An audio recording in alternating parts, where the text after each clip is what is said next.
The printing press for freedom at a time when freedom is needed the most.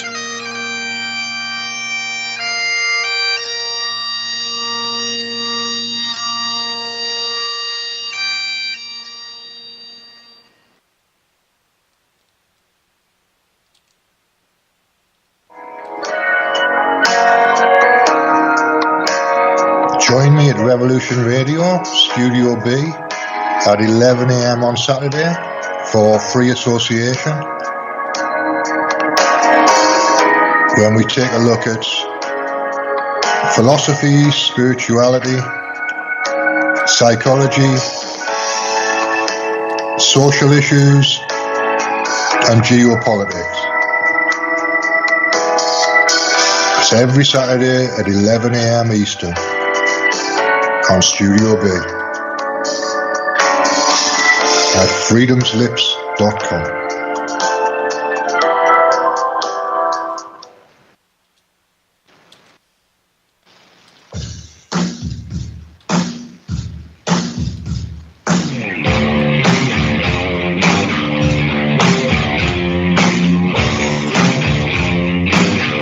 What is going on here? I demand an explanation. We work for a highly funded yet unofficial government agency. An intelligence organization that fears intelligence, historically not awesome. The United States is a democratic nation. Here the people rule. We build no walls to keep them in, nor organize any system of police to keep them mute. Freedom isn't free at all, but it comes with the highest of costs. We have you, the listeners, and the hosts at Revolution Radio, for allowing us to bring you a platform of free speech.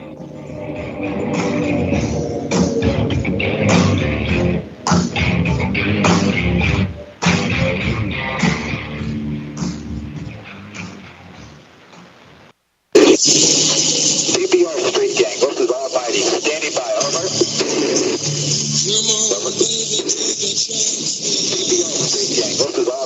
Standing by, over.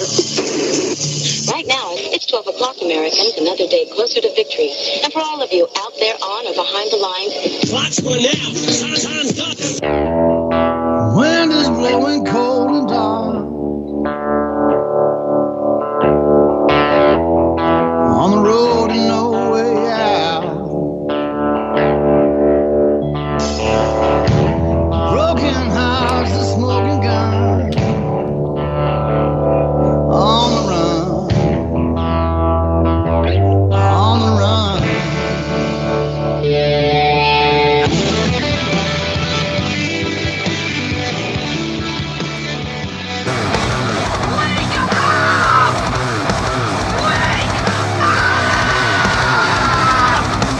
It's like I picked the wrong week to quit smoking. It's like I picked the wrong week to quit drinking. It's like I picked the wrong week to quit amphetamine. I love the smell of napalm in the morning. Lullabies in an ancient tongue. As the 21st century began, human evolution was at a turning point. Natural selection, the process by which the strongest, the smartest, the fastest reproduced in greater numbers than the rest, a process which had once favored the noblest traits of man, now began to favor different traits. Most science fiction of the day predicted a future that was more civilized and more intelligent. But as time went on, things seemed to be heading in the opposite direction, a dumbing down. How did this happen? Evolution does not necessarily reward intelligence. With no natural predators to thin the herd, it began to simply reward those who reproduced the most and left the intelligent to become an endangered species. Having kids. Hollywood has all the voices of pirate radio. Welcome to the jungle. Ladies and gentlemen, live from the broken down, low-rent, sleazy, double greasy pirate radio Nut Hut Studios, it's time for the very first ever Southern...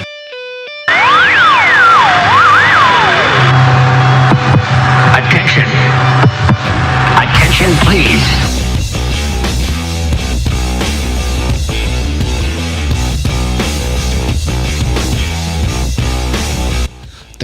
clock's run out. Time is up. It's Friday night. My name's Jimmy, and in to the microcosm is on the out. I ain't gonna work on Maggie's farm no more. No, I ain't gonna work on Maggie's farm no more. Well, I wake up in the morning, fold my hands and pray for rain. I got a head full of ideas that are driving me insane. It's a shame the way she makes me. Well, I got a crew that's got a head full of ideas. It's been 7 long days. The clock's run out. We are back. It's time to get small. Stay tuned. Maggie's brother no more. No, I ain't gonna work for Maggie's brother no more. Well, he hands you a nickel, and he hands you a dime.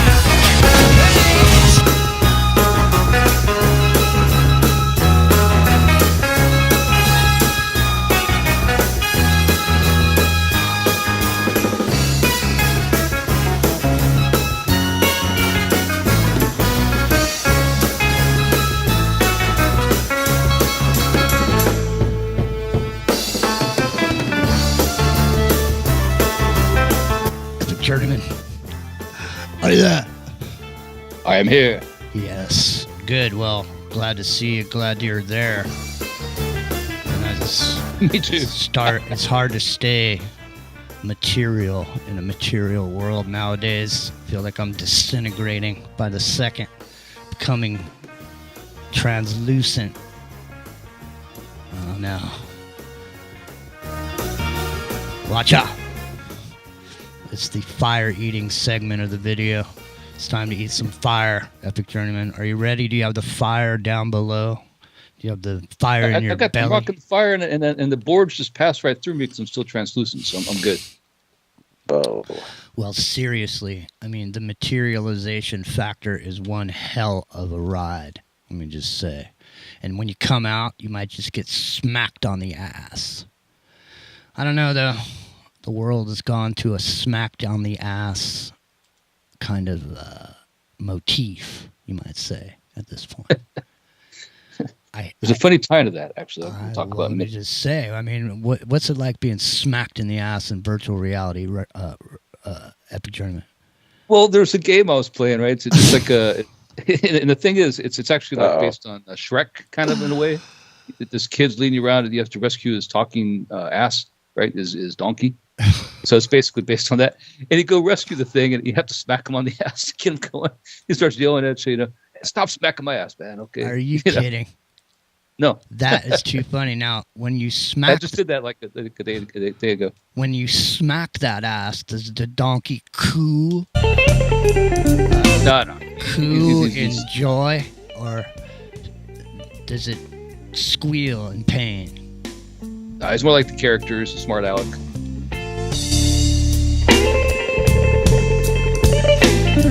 The sea is an angry maiden, Epic Journeyman.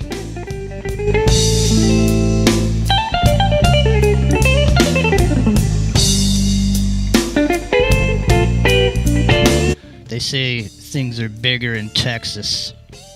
The Italian stallions here, rockin' Rio. Are you there? I'm here. You made it by the hair of your chinny chin chin? Yeah. It seems that there's a lot of spanking going on around here lately. Very lot of spanking. I know. I think it all started with that bestseller. What was the name of that book that came out a few years ago?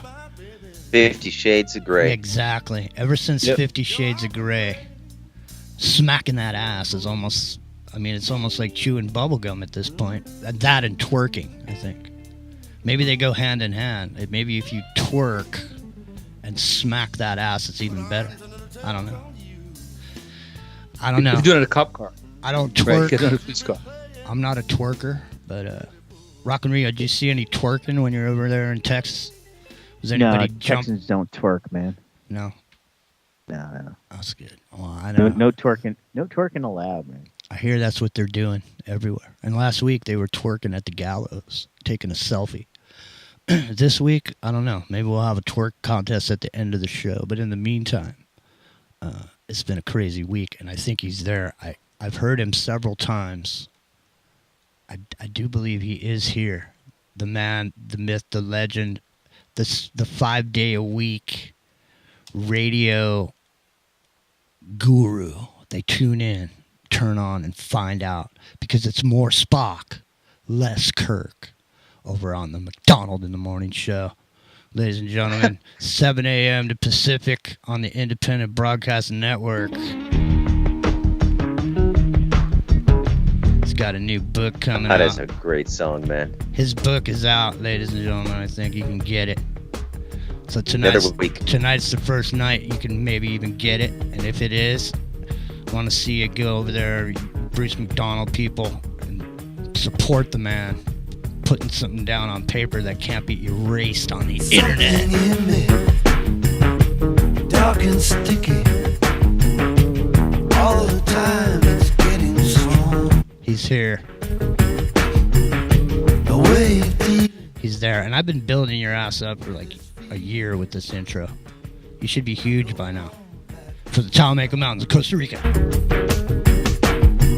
This time you've gone too far. The live wire, the info shaman, Bruce McDonald. Hi guys. What's happening, man? Well, it's a good thing. I'm all good, Jimmy. I know I just want to ask Rio. Rio, what? I know you have family there, but are you actually considering making the move to Texas, leaving the Big Apple? He should. I've been considering it for the last 5 years, but at this point, not yet.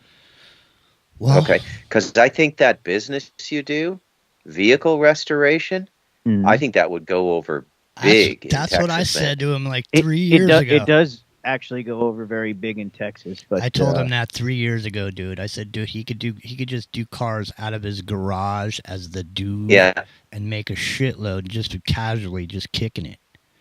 Well, Thing is I've put so much into the current business that where I am now, and we're finally about to reopen and make things, kick it up a notch, as it were. So, well, hey, for the East Coast listeners, dude, are you going to tell them where your shop is, or no? No shop information. Yeah, you better watch out. You might talk about it. I don't know. You get kind of pipey up here on the show. Somebody might come by and try to put a cap in your ass.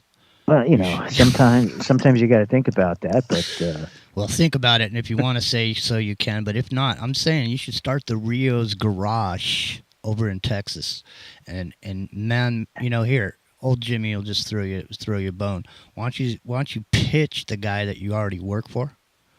The business that you put so much time and energy in. Why don't you get him to get you going in Texas, and then you can run the Texas operation. Well, that actually may not be out of the question in the future. So, there are plans to expand. There you go. That's that's really all I can say. But you would be getting like 1950s pickup trucks and stuff like that in Texas, man. It would be a blast.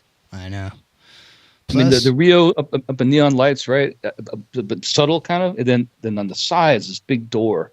You walk in, right? It's like a high door, And on each side is kind of archway.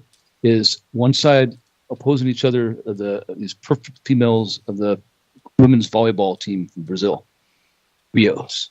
It's gonna be awesome. And then you have like the jungle theme, like with the little parrot outside. It's gonna be awesome. It's not too late for you, Rio. Find yourself a nice Mexican gal in her early 30s, squeeze out 9 kids, go to mass. Yeah, I don't see that happening. They'll forge your parts. Oh right? my God. While you're homeschooling. Yeah. Right? I'm getting a little too old for 9 kids. Oh. Wow, Rio. They do all the work. Yeah, they do all the work, Rio. Those Latin women. Let her bring her mother in. All you'll do is work and get food served to you. You'll put on 50 pounds in a year. Well, plus the thing is too is, you know, people in Texas love cars. So if you had those kids, you could raise them up and have them detailing vehicles out in your garage for you. You know what I mean? Yeah, you could have my own little personal work crew, right? That's what I mean. You have them working on the rims. You know, you have a guy on the cup holders. You know, that's a big, you know, out here in California. You know, Bruce, it's funny you mentioned Brazil, though, because the guys who are working on our building are all Brazilians. That was epic, but I hear you. Oh, yep.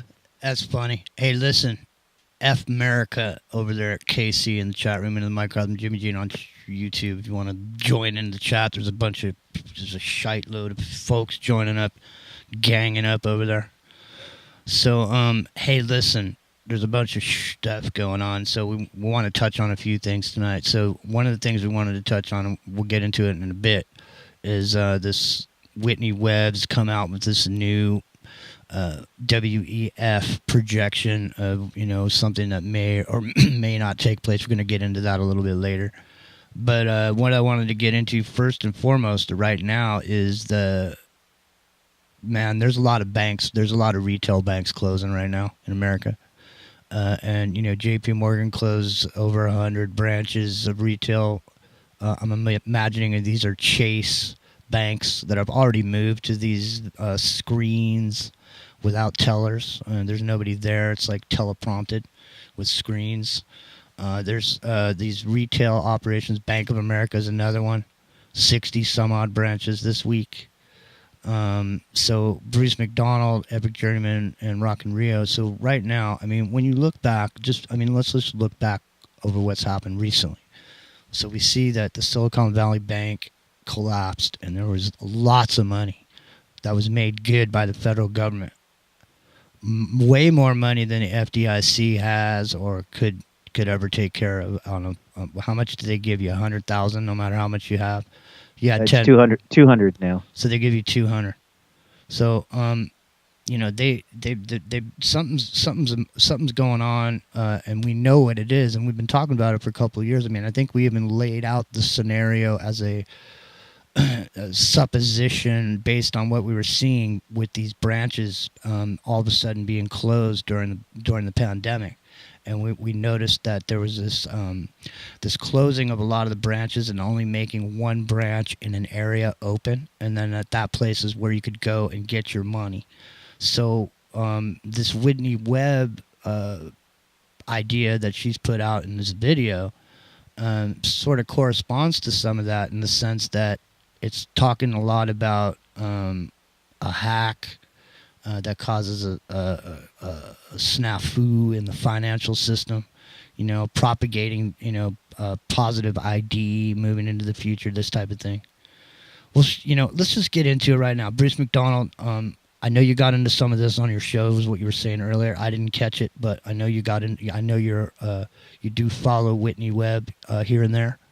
This happened to be something that caught your eye, and you've been making, you know, over the years, because I mean, you're one of the things that we like to bring to the table with you is that you have a lot of experience in the financial aspect of things, and you have a particular way of being able to explain it in a language that everybody can understand. So what are you seeing right now as far as these banks? Now, if like say I'm a regular guy, I got my little paycheck and I want to go put it in the bank. Is there some place right now that I could go put my money and feel safe? Because I mean, it feels under your pillow. Excellent. Well, even then, the way the cities are going, I don't know about that. But first of all, excellent question, Jimmy. And to answer the question, I first have to talk about regions and countries, okay? So at the apex of risk is the United States, because you guys have an economic and a commercial liberalism that no other country has. And it's most articulated by the non-separation of what we call deposit banks. So a deposit bank is, you're a grain farmer, you're a corn farmer, and you do, you know, $500,000 a year in sales, and you've got $400,000 a year in expenses. You have a little business, and you have a business account and you have your personal accounts at what we call a deposit bank, which is a traditional bank, okay? Now, this is the way banking works all over the world. It works the same here in Costa Rica. Now, there's another level of banking that we call investment banking. And this is a special charter in most countries, and you have to consciously put your money into an investment bank in Canada, in Australia, in Britain, in France, in Spain. You have to be financially literate and say, okay, I've got $250,000 I want to gamble a little bit with. So investment banks are like hedge funds almost. So Bruce, let me ask this question, because what you're saying now in this explanation is making me recall a specific law being changed here in America after or just previous to or immediately after 9/11. Glass-Steagall. Okay, Glass-Steagall. So, and it was during the Bush administration that this was repealed, right? And this is also when the naked shorting thing started too. Yeah. When you could short stock rather than, own it. You don't have to own it. Yeah. You can short it and make money going up and going down, this type of thing. Exactly. And this is when... So, hold on, Bruce. Let me build a little bit more of an explanation. So this is also when the beginning of a lot of these this talk about derivatives started. Yeah. This is where you saw the subprime meltdown, so to speak, and that's when everyone across the world learned about something called derivatives. And I mean, we can say it now, and people sort of understand what it means because it became a buzzword for a while, but I don't think people really understand the extent of it. And not only do they not understand it, but they don't realize that for the last 3 years, there's been something called Basel III, and now there's Basel IV, where the people that all people exposed to these derivative exposures were supposed to be put out for everyone to see. And for some reason, it hasn't happened. And so now we find ourselves in this situation, which Bruce is now talking about, which is the definition between these other countries and America's financial situation is these investment banks. Bruce, go ahead and tell people what's going on with these derivatives and these investment banks. Okay, so I described the normal deposit bank with the example of the grain farmer. I use a deposit bank in Canada, okay? Now, deposit banks are governed by laws. There's only so much risk they can take because they're dealing with home mortgages, and we call this daily banking, right? Banking that everybody needs. And we have investment banks in Canada. We have a Wall Street. We call it Bay Street in Toronto. And, there's hedge fund managers and there's billionaires just like America, but you have to consciously give them your money. So if an investment bank goes under in Canada, Australia, or Britain, it's just a bunch of rich assholes who lost their money and everybody jumps up and clicks their heels. But in America, there's no distinction between a deposit bank and an investment bank. And so all of the deposit banks, like all of you guys, whatever banks you use, there's another level to those banks that's going into the derivatives market and putting your basic savings at risk. And no other country does that. Only the United States. Okay? So we're entering a phase of the game now. You know the old bumper sticker from like the 70s and 80s, and they still have them in the United States? You'll have to take my gun from my cold dead hand.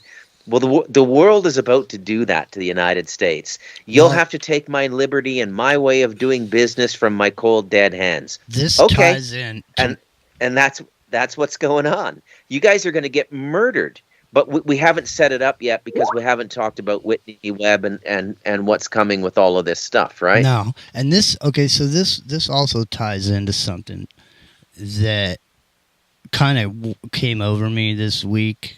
It sort of was like a revelation. I don't know how to explain it. So I'm sitting there, and I'm thinking about Z coming here to San Francisco, and the way they swapped up all the homeless people. They cleaned that place up, man, spick and span. It looked like the San Francisco of old. Really? Yeah. I did not know that. I did not hear that background news. Yeah, and not only that, but as soon as where'd they put the ball? A football stadium? I don't even know because I didn't look into it. But what was amazing was they came back after in matter of days. Yeah, matter of days. They were back, so they might have just, who knows what they did. But anyway, the point being is that you see a distinct. If you look at the West Coast and you see San Francisco, one of the most romantic, beautiful, coolest cities you've ever been to, in a matter of a couple of years turned into a shithole, and to where every single person is anybody worth anything in a retail on Market Street in San Francisco, where people used to walk down and spend money, and all those people left. Then you start asking yourself, you're like, well, okay, they must be leaving because everyone's shoplifting all of a sudden. They could steal $1,000 worth of shit out of your store and you can't do anything.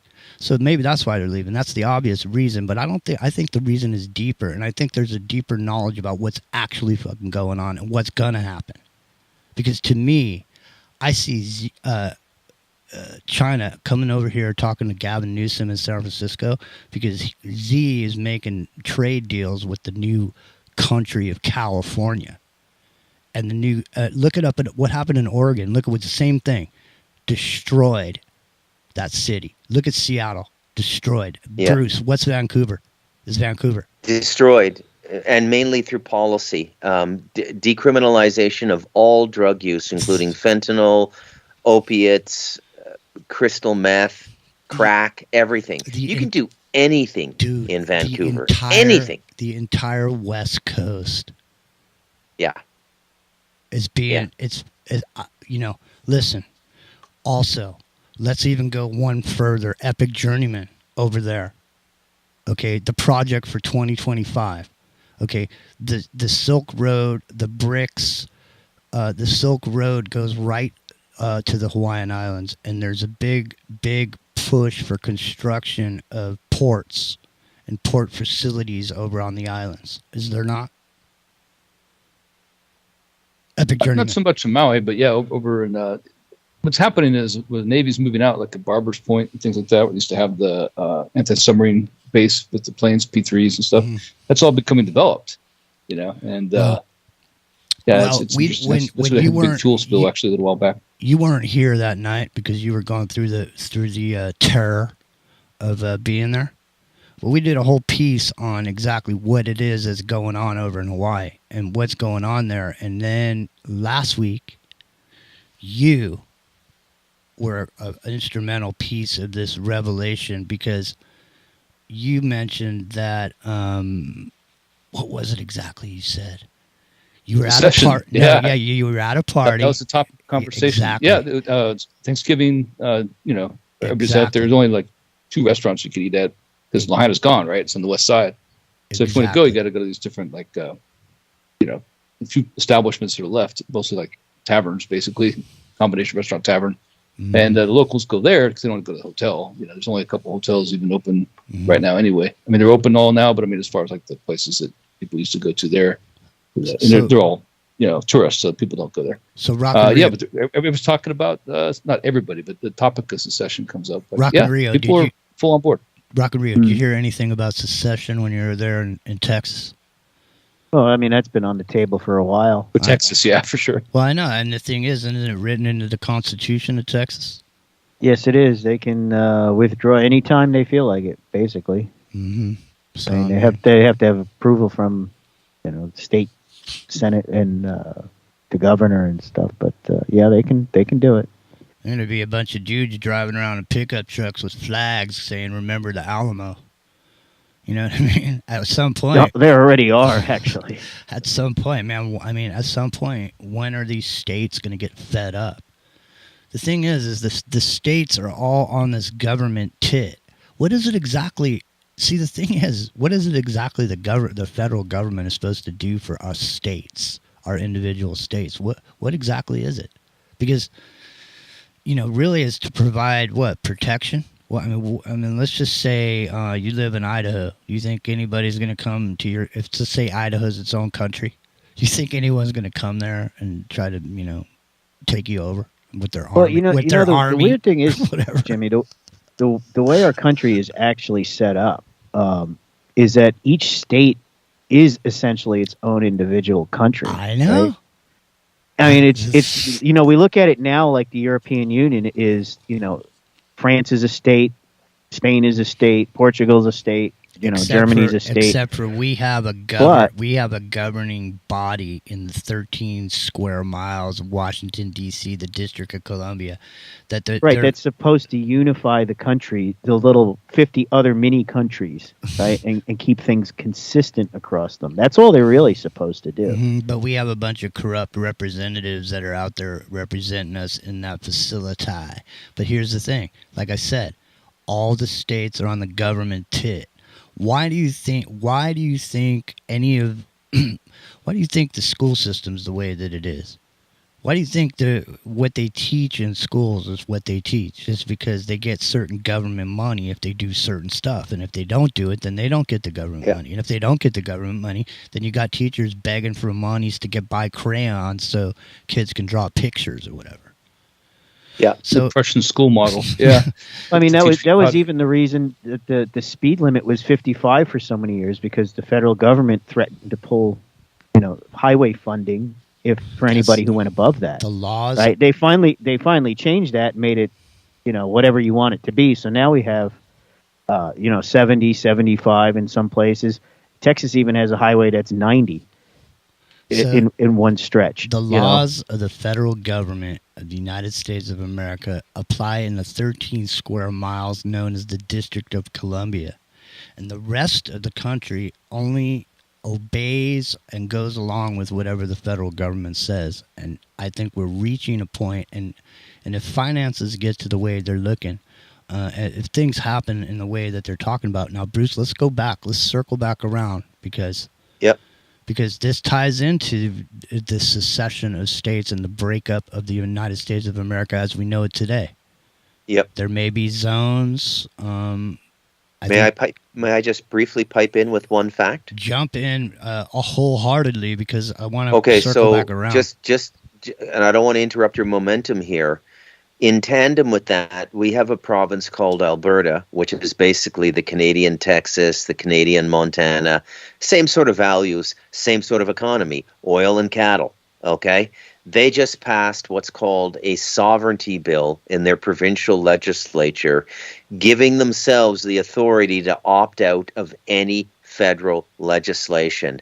They're basically telling Ottawa to fuck off and pulling a Texas. It's very interesting what's going on in North America now.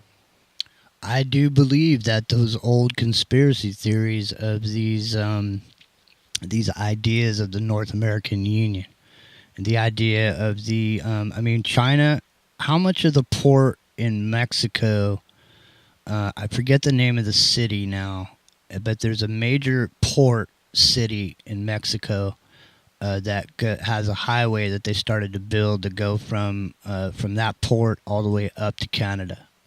And that's a connection point to these bricks, like I was saying earlier.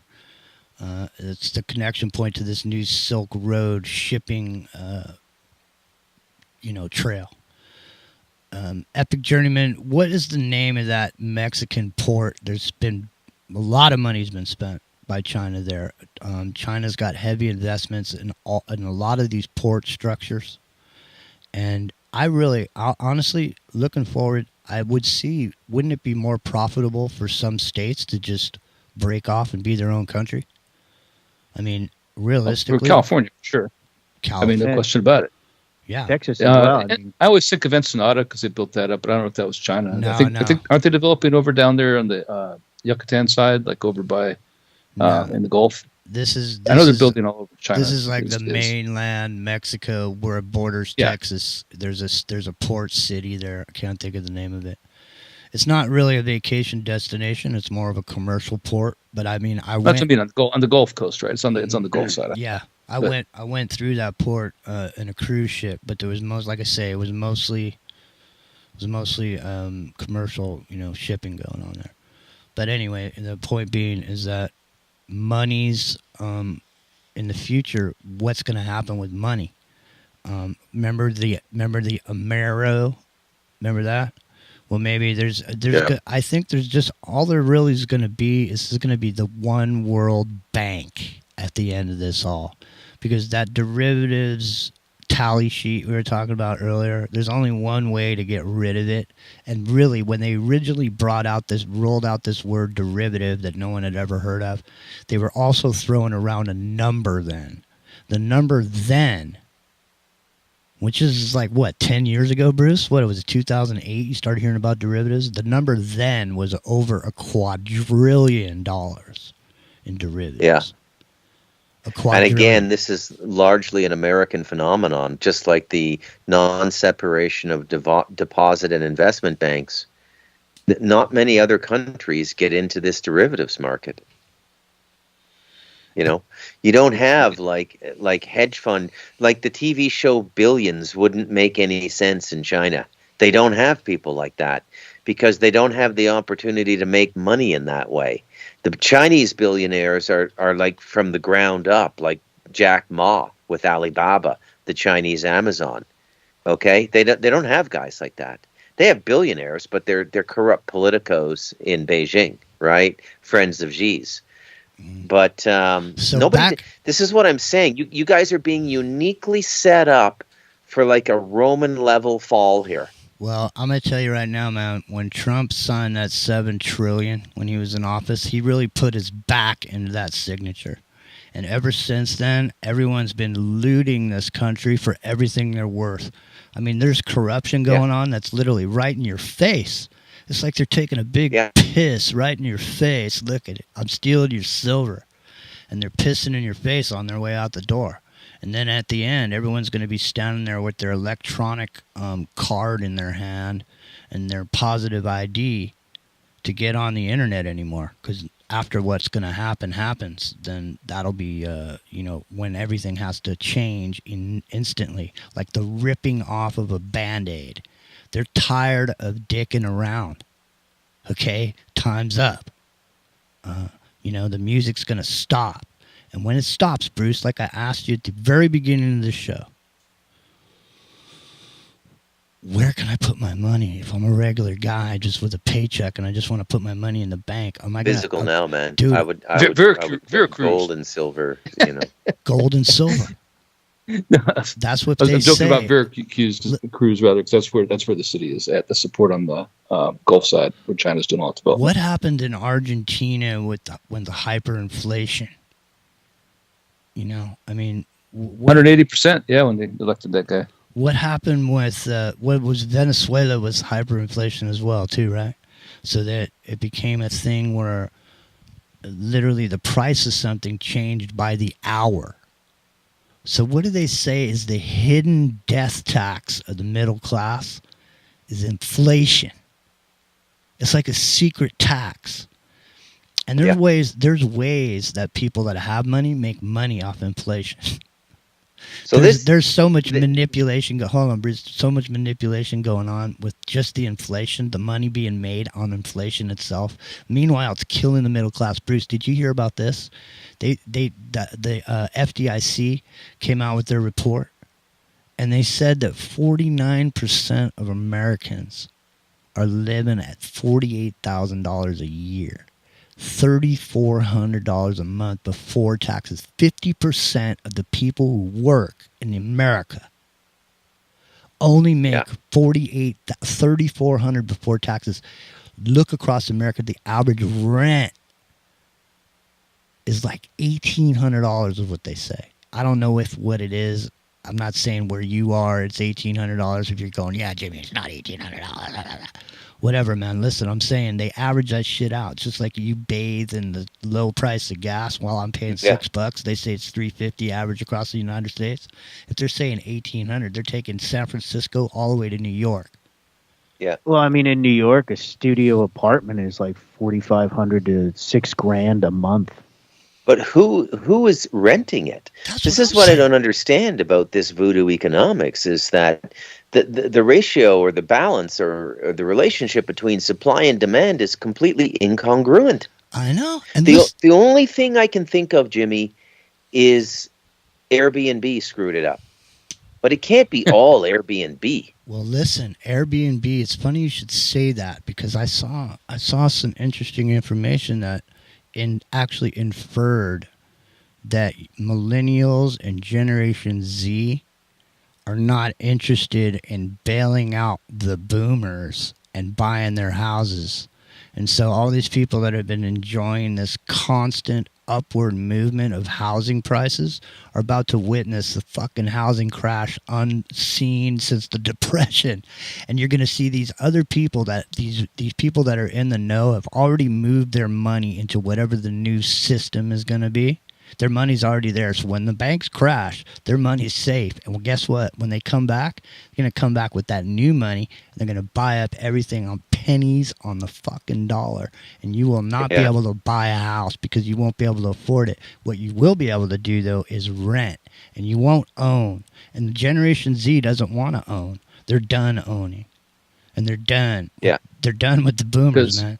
The Chinese won that war, right? They won it through TikTok. They actually got the Z generation influenced by TikTok, the TikTok generation with the short attention spans, with these videos that are fed to them, their algorithm, which tells them exactly or shows them exactly what they want to see the most at that time, which is dictated by the Chinese government, by the CCP, exactly to do this thing, to disrupt the American economy, to win a war without firing a shot.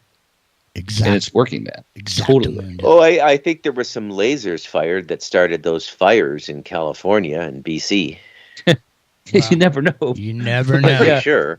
I was there in San Diego when those fires were going through San Diego, and it's holy shit! And you were in Maui when the fires started there too. I'm starting to wonder, man. What are we putting together here, ladies and gentlemen? Well, I'll tell you this. I was in Iraq. What is the backstory on this epic journeyman guy? I'll tell you what, man. Right. You don't mess with the epic journeyman. But listen to this.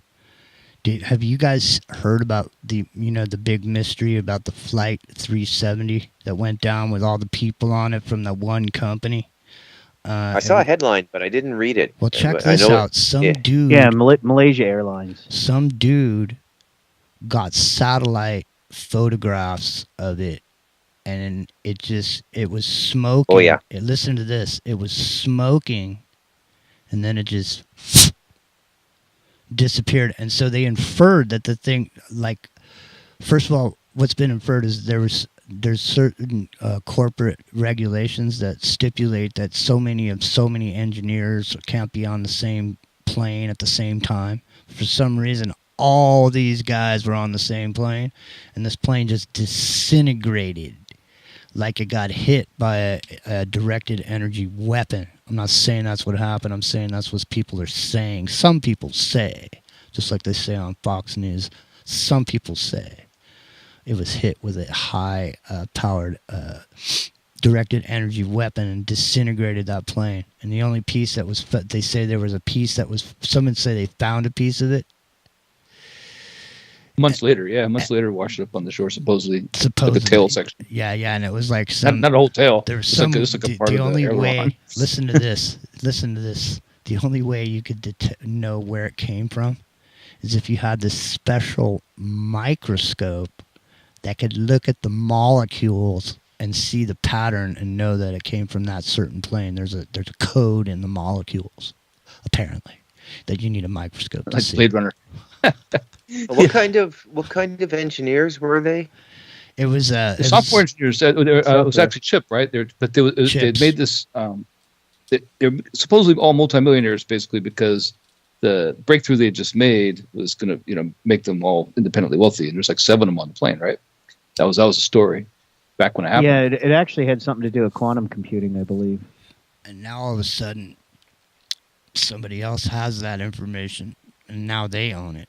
Because it seems like it was a particular kind of chip. Yeah, it might have been quantum. You never know. I think you're right. Rock and Rio's got his finger on the pulse. But listen, so do you, Epic Journeyman. Now, you were slapping that ass earlier in VR. But it was literally a donkey. Yeah. It was the donkey's ass. But you were slapping that ass. Now, from what I can gather, there's also coming now this big push to move into this virtual reality. And, at the forefront of virtual reality is the porn industry. Now, porn and VR are going to be synonymous with the new experience moving into the future, the futuristic experience, Epic Journeyman. And we're going to get into some of that. But so, Epic Journeyman, what right now is the hottest item on your table? Are you telling me you're trying to tell me now? You're trying to create a seductive character for old Jimmy. You're trying to use it against me now. You're saying, Jimmy, you don't need that Quest 3. You're saying, Jimmy, you don't need a laptop anymore, Jimmy. You can just put this goggle on, and it's just like your laptop. You can just do everything on it. Now, is that what's going on? Can I put it on and just be in it like I'm on my laptop, but I'm fully immersed in my laptop rather than just... Yeah, well, that's what I was doing before, but now they got it set up like... So the Apple Vision Pro is going to do that at a better graphics resolution, obviously, but it's $3,500. But for $500 right now, with your Quest 3, you can actually wirelessly stream all your games from your computer. You can have them loaded on the headset, but you can also do all your productivity things. You can put multiple screens up in the space around you that mesh in with your existing space. So like when you walk off and go to the bathroom or something, come back, it's in the same place. It's like your TV. But you can move it with you if you want to, right? But the whole idea is you can set these things up all over the place. And you set up your whole like workstation with 3 monitors, 4 monitors, different size, whatever you want. Or just go straight into it, like I said, being in a virtual space. It's pretty amazing. It is the future because that is going to replace. Why do you have people at the desk inside their cubicle anymore? That's You're always not stupid. Gonna, because but that's what now, you're not gonna. Yeah. And I'm glad you said that. I'm glad you said that, my friend. Because Bruce, what is Dan Manarino saying, man? He is saying that there's the commercial real estate collapse is beyond anything even fathomable at this point, and it's teetering on the brink of total destruction. Yeah. Where and what are they going to use all these giant buildings for? Because listen, ladies and gentlemen, I'm going to tell you right now, on commercial buildings and commercial facility, if there is not constant maintenance on that, the shit falls apart. I mean, it has to be completely and utterly maintained, even if someone's not in it. If you don't maintain it, like say for example, someone decides they own this, they got a loan, Bruce, from J.P. Morgan. They had a loan on this giant skyscraper, and all of a sudden they decided, you know what, fuck, I'm not paying it. I'm out of here. And just like everybody else, they can't afford it. What happens then? Who's maintaining these buildings? What do they have? What happens to them? They just fall to shit. And the main maintenance costs alone are enormous, right? Like you got to keep them heated through the winter. It's like it's all part of the collapse, right? And it started with COVID, and then people got used to working from home. And once you start working at home, there is no going back to the office.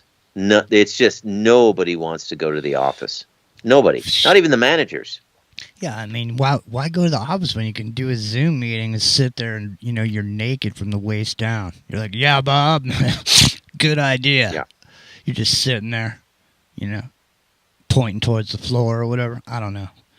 Anyways, it's into the Microcosm Friday nights, Revolution.radio. It's the independent broadcast network. It's freeworld.fm. And we're here every Friday night. So we're glad you're here because, like we said, time's up. And wherever you spend your time at this point, you never know. I mean, this could be the actual moment in time or the moment of truth, as we talk about here on the show. Now, Bruce, we're coming up. We've got about 15 minutes here before the top of the hour. We'll get more into this as the top of the hour comes. But tell me a little bit about what you felt about this Whitney Webb revelation of the WAF's projection of a cyber event beyond cyber polygon, beyond anything we've ever fathomed. We've talked about the terrorist attack in New York City to wipe out the records of Wall Street with a nuclear blast. Epic Journeyman. I don't know if you remember back 3-4 years ago, but Bruce, what's going on now with this Whitney Webb revelation? Now she's a trustworthy journalist as far as you're concerned. I know you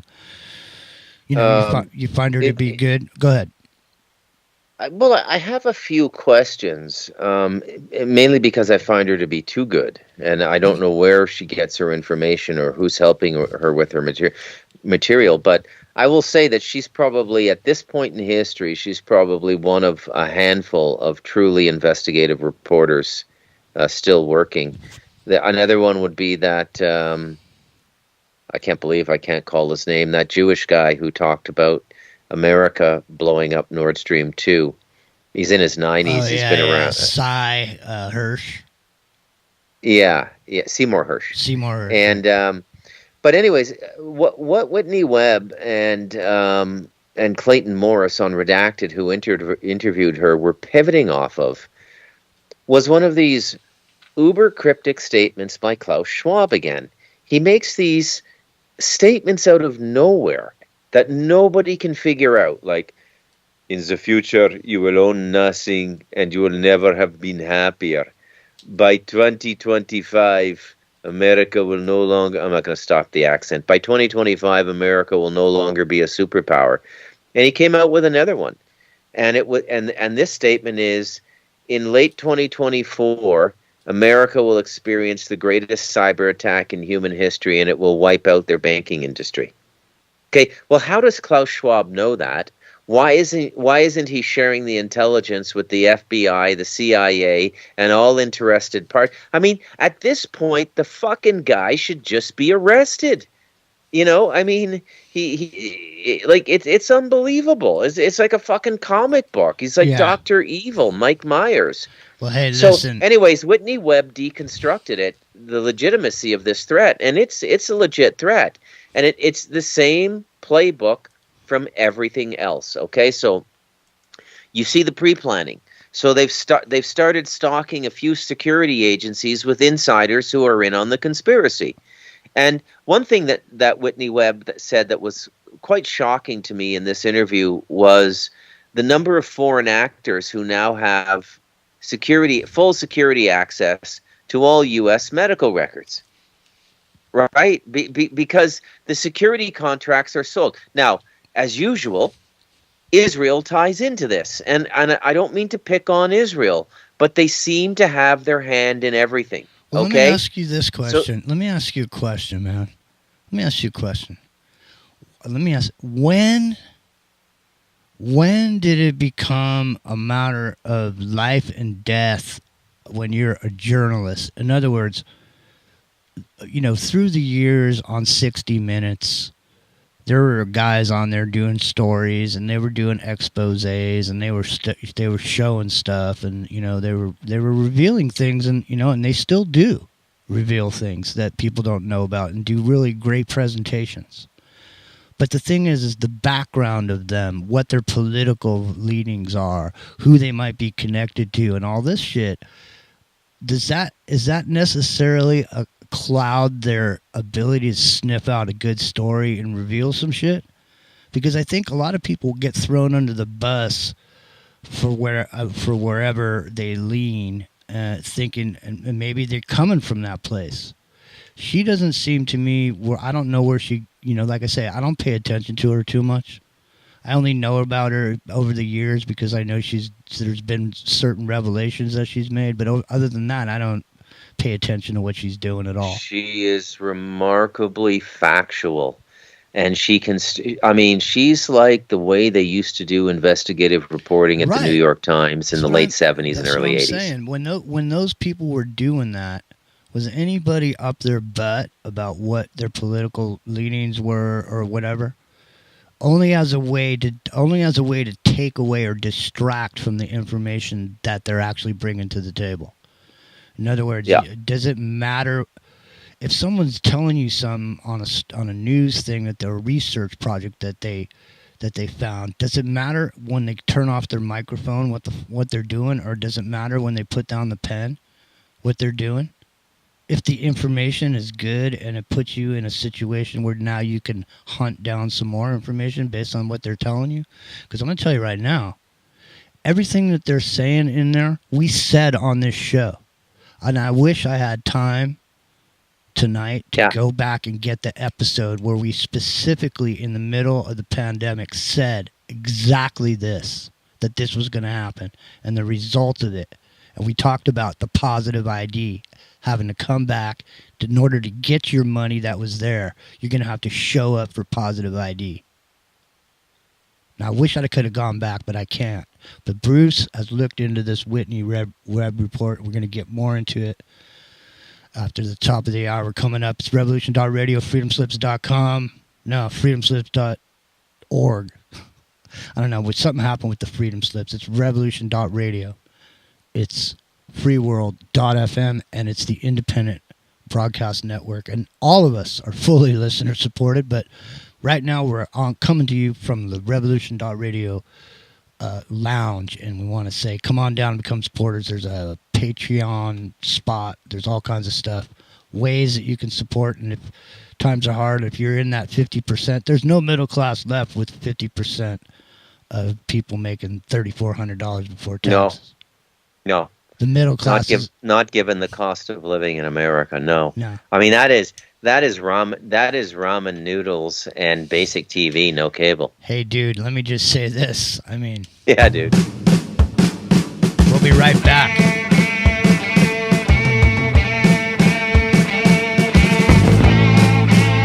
It's into the microcosm.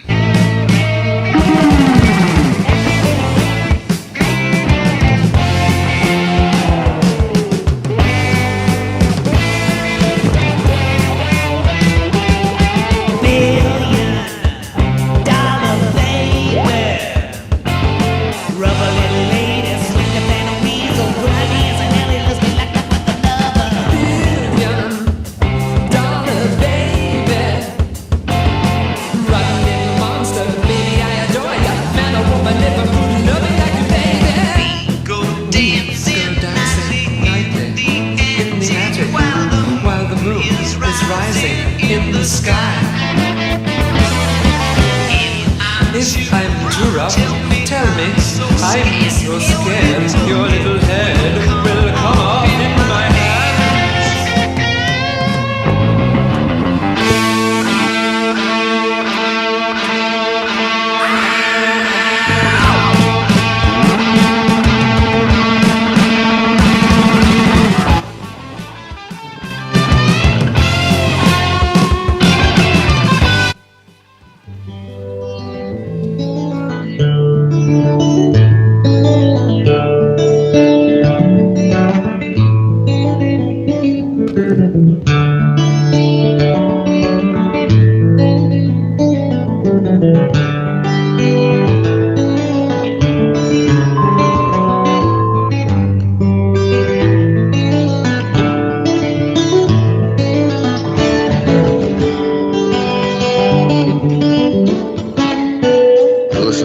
Radio at freedomslips.com. We'll be right back after this message.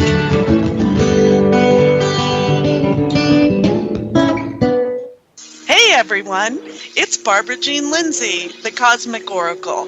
If you have questions about your past lives or future plans, need answers from the cosmos about your love life or career, or just want to keep your finger on the pulse of the planet, check out my show, The Cosmic Oracle, here on Revolution Radio at freedomslips.com.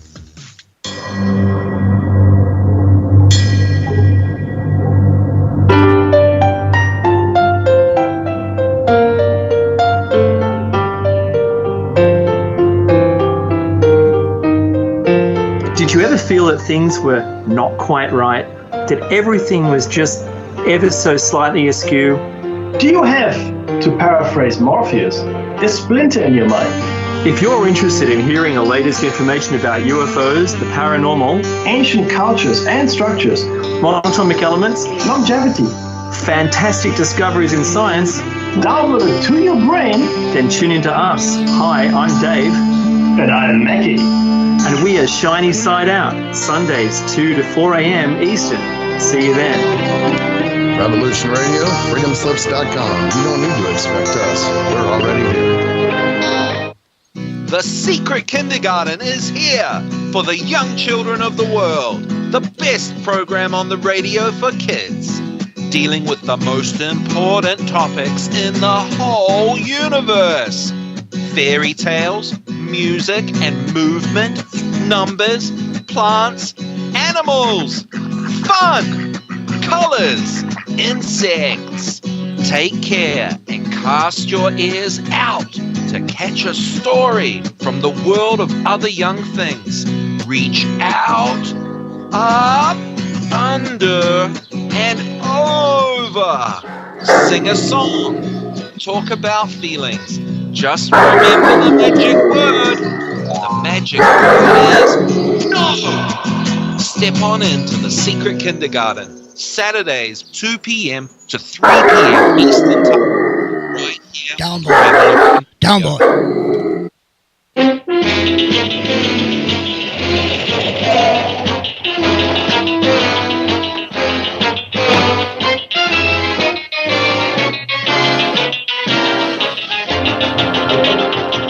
Check in every Thursday night for the Crypt Rick and Jonathan Show. Studio A, 6 to 8 p.m. Eastern Standard Time. Right here at the #1 listener-supported radio station, Revolution Radio.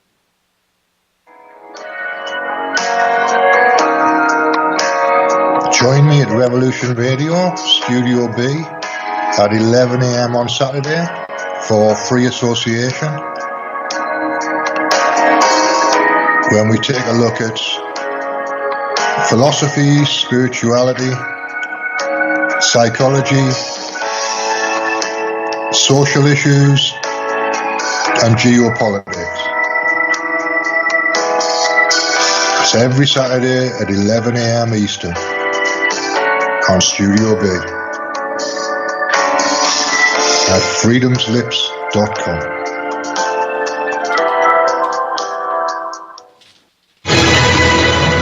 I want to thank everybody for listening to Revolution Radio at freedomslips.com, the one place where information never sleeps. Revolution Radio.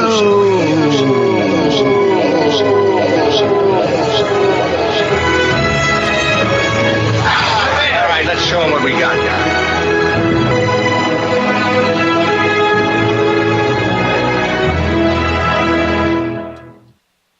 Destroyed the world. All right, thanks for listening while we took that short break here at Revolution Radio, freedomslips.com. And yeah, we're going to get back to your host.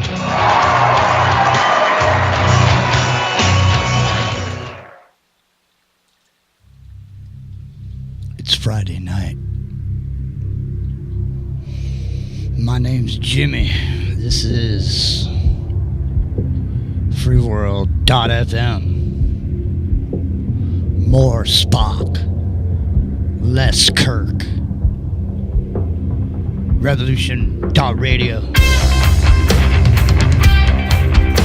The Independent Broadcast Network. Hour number 2. Coming up.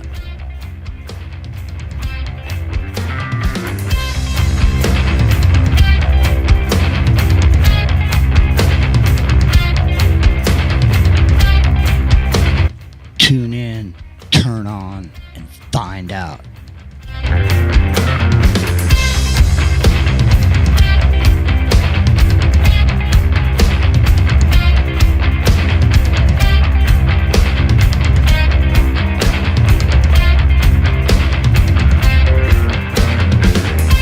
Hey, what happened if you went down and got yourself down to the ATM, cruised up, get your money, gonna get yourself a 20, head on down, get a coffee and a little roll for yourself. You go down there,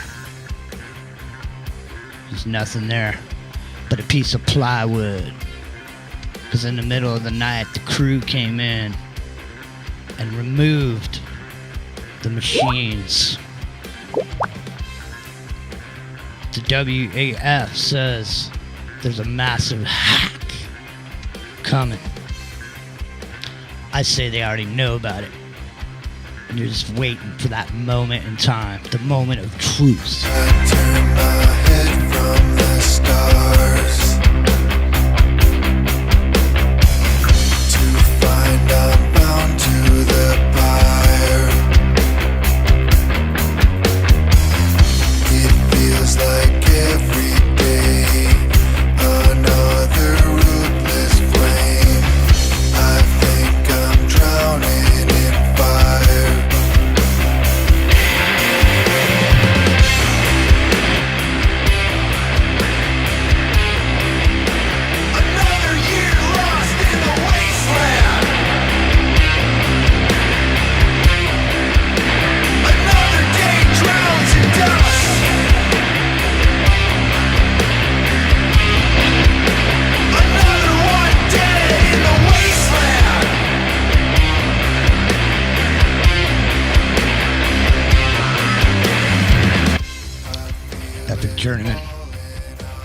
there? I'm here. So what about it, man? What about it? What happens? What happens that day you go down to the old trusty ATM, get yourself a 20, and hey man, there's nothing there but a piece of plywood. What about that? When they turn the signs around, you know in businesses they have whole out to lunch, gone fishing. Yeah. I mean, it's like that one TV show where the mom used to set the table every night for this dad figure that was never there, and the son and the daughter were there. They'd eat every night, and there'd be no one at this spot at the table. It'd be set for him, and he went out for a pack of smokes and never came back. Right. For like 20 years. That. That's out of control. But anyways, okay, so come on in here, Bruce McDonald, because you have analyzed the Whitney Webb report, and we'll just take it from there. Take it as a piece of information. Santiago, Chile, right? She's from down there. Is that where she's from? Yeah. Well, she's American, but she's living in Latin America like me, which is another reason I have an affinity for her.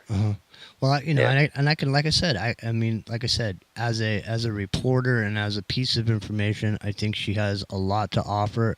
She's had a lot to offer several occasions over my, observing of the situation and acting accordingly. So, tell us, Bruce, give us the gist of the Whitney Webb, or should I play the Whitney Webb? Either way, I'd rather just have a Bruce report.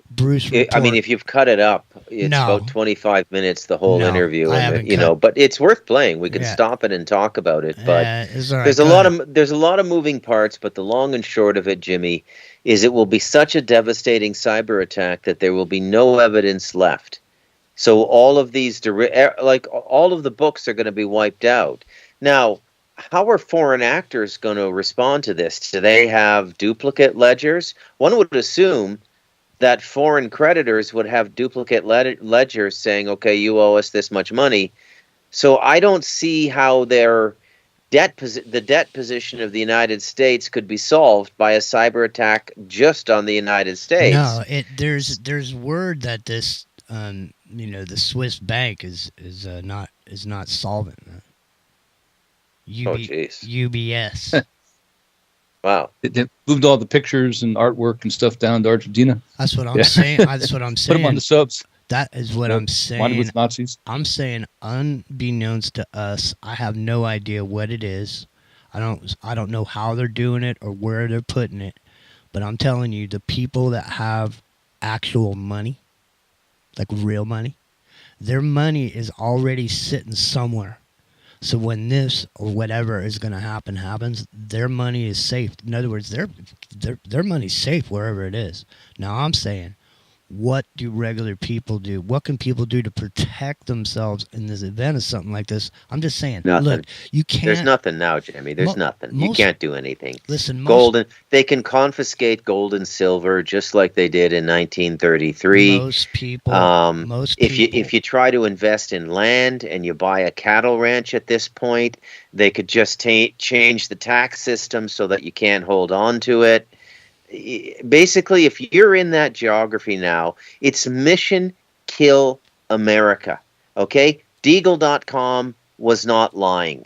They are going for massive depopulation, specifically of the United States of America, Canada, the United Kingdom, the Scandinavian country, basically every country that came out on top after World War II and is white and of a Christian root, whether it's Vatican or Lutheranism, Protestantism, they're all being wiped out.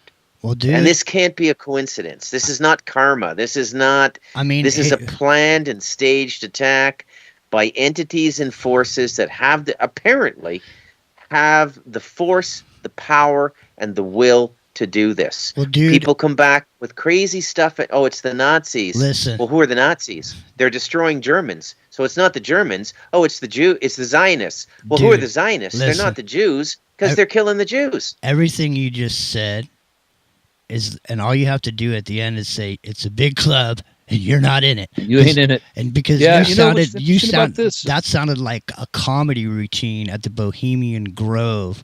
And I was thinking earlier, what a success story it is for a man like, say, Henry Kissinger, for example, to be just this small boy and then work his way up and end up naked in the Bohemian Grove.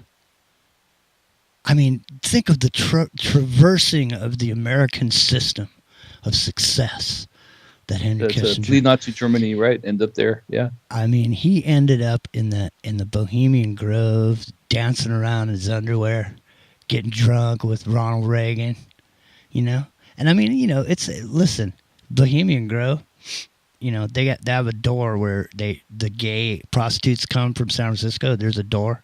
You can go. It has a doorknob on the outside. You can go in from the doorknob, but when you get on the inside, you can't come out. There's no doorknob there. You can't come out unless they let you out.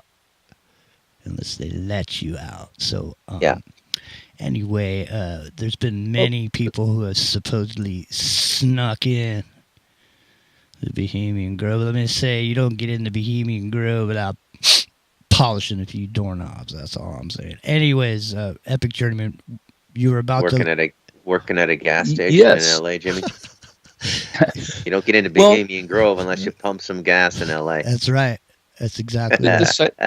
Or you work, or you're a bus boy at Studio 54. Yeah, exactly, with the cameras under the table. Yeah, right, go ahead. Doing more than busting the table, you're busting under the table. But the the thing with this story of wiping out the bank system electronically. Yeah, let's get back on the subject. Just back in the 70s, there's a lot of people, not a lot of people, there was a subculture that talked about it. It was relatively popular inside that group, mostly, I'd say mostly Christian circles, really. They believed in how the mark of the beast would come and all that kind of thing. And it kind of was a niche kind of place. But hundreds of thousands of people, certainly, And then in the 80s, people started to think, well, no, it's going to be this RF weaponry blast. It's going to do it. And Chuck DeCaro, I think it's pronounced DeCaro, on CNN made this long series of shows over the span of a couple weeks about RF weaponry. And that was one of the things that it had on there. And it wasn't scheduled. It wasn't in the TV program. It just came on. You're like, well, this is awesome. How'd this get on the air? It was pretty conspiratorial for the day, but it had a lot of evidence to back up what it was saying. And like I said, it was a series of programs. You can find it on YouTube sometimes now. I saw it lifetime. It was like 1985 or 6. And then in 1998, Congress actually had a hearing, the Joint Economic Committee, the 105th Congress. And they talked about how a $400 device in a van driving down Wall Street could wipe out the entire economic system of the United States. I know.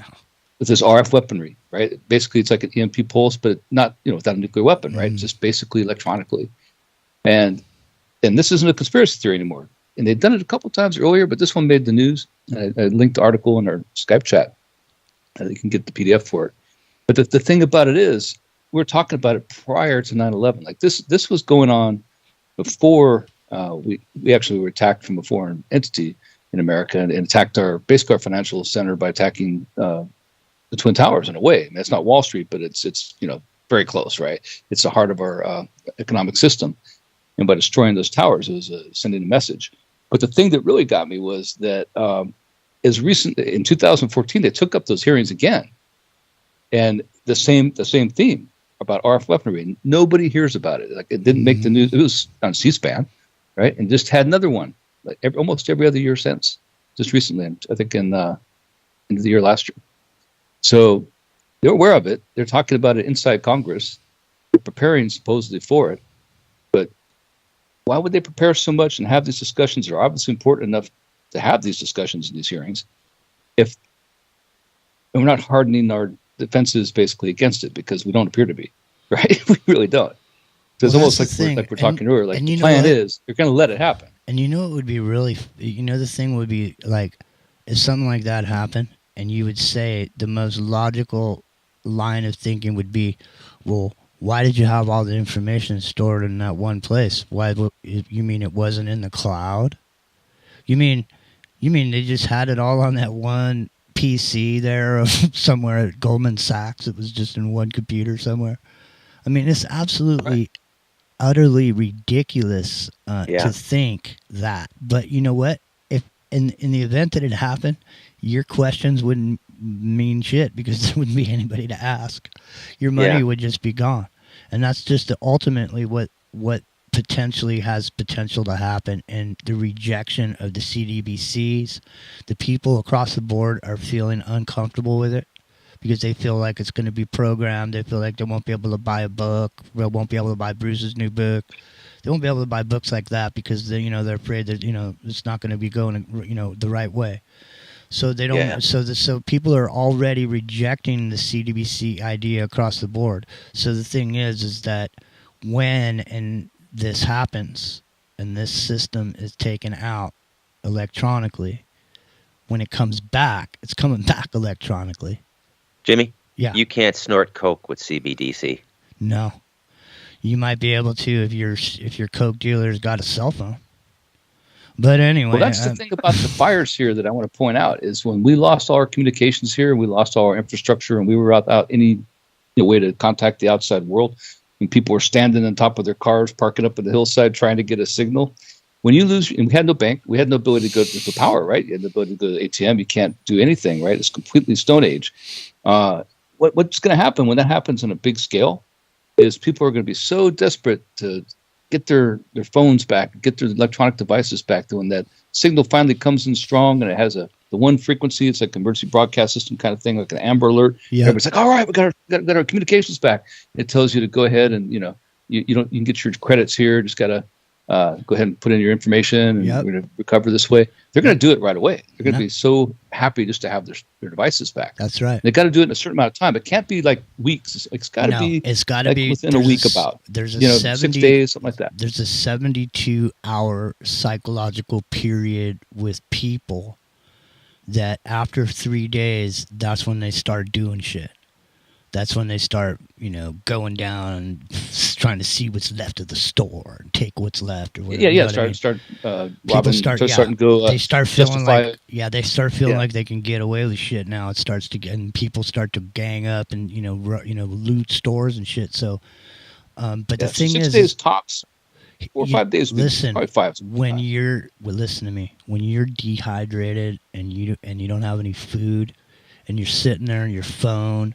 And you're trying to get a signal, and all of a sudden, signal comes through on your phone and says, "Go down to the post office," and this is where you'll need to go to, so on and so forth. And you go down there, and that's where they're going to take your picture and take your DNA evidence, and they're going to issue biometric ID. Yep. Right, and they're going to issue you a new ID card because without that ID card, you will not be able to function in society from that point forward because there's a whole distribution network that's been set up. You have the logistical genius of Walmart's combined with Amazon's. There will be goods and services available, but they won't be available to you without this new way of buying and selling with these new identification methods. And the new internet will also be ready. The internet 2, and what is it? IP6, right? Is coming. It's about to happen.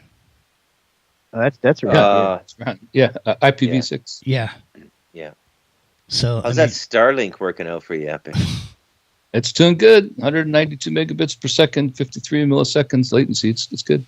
God willing, this will be my last into the microcosm not on Starlink. Well, rooting for you, man. You're gonna like it. I mean, hopefully you got a good access to the satellite constellation. I can't see it being bad, man. I live on a mountain, Epic.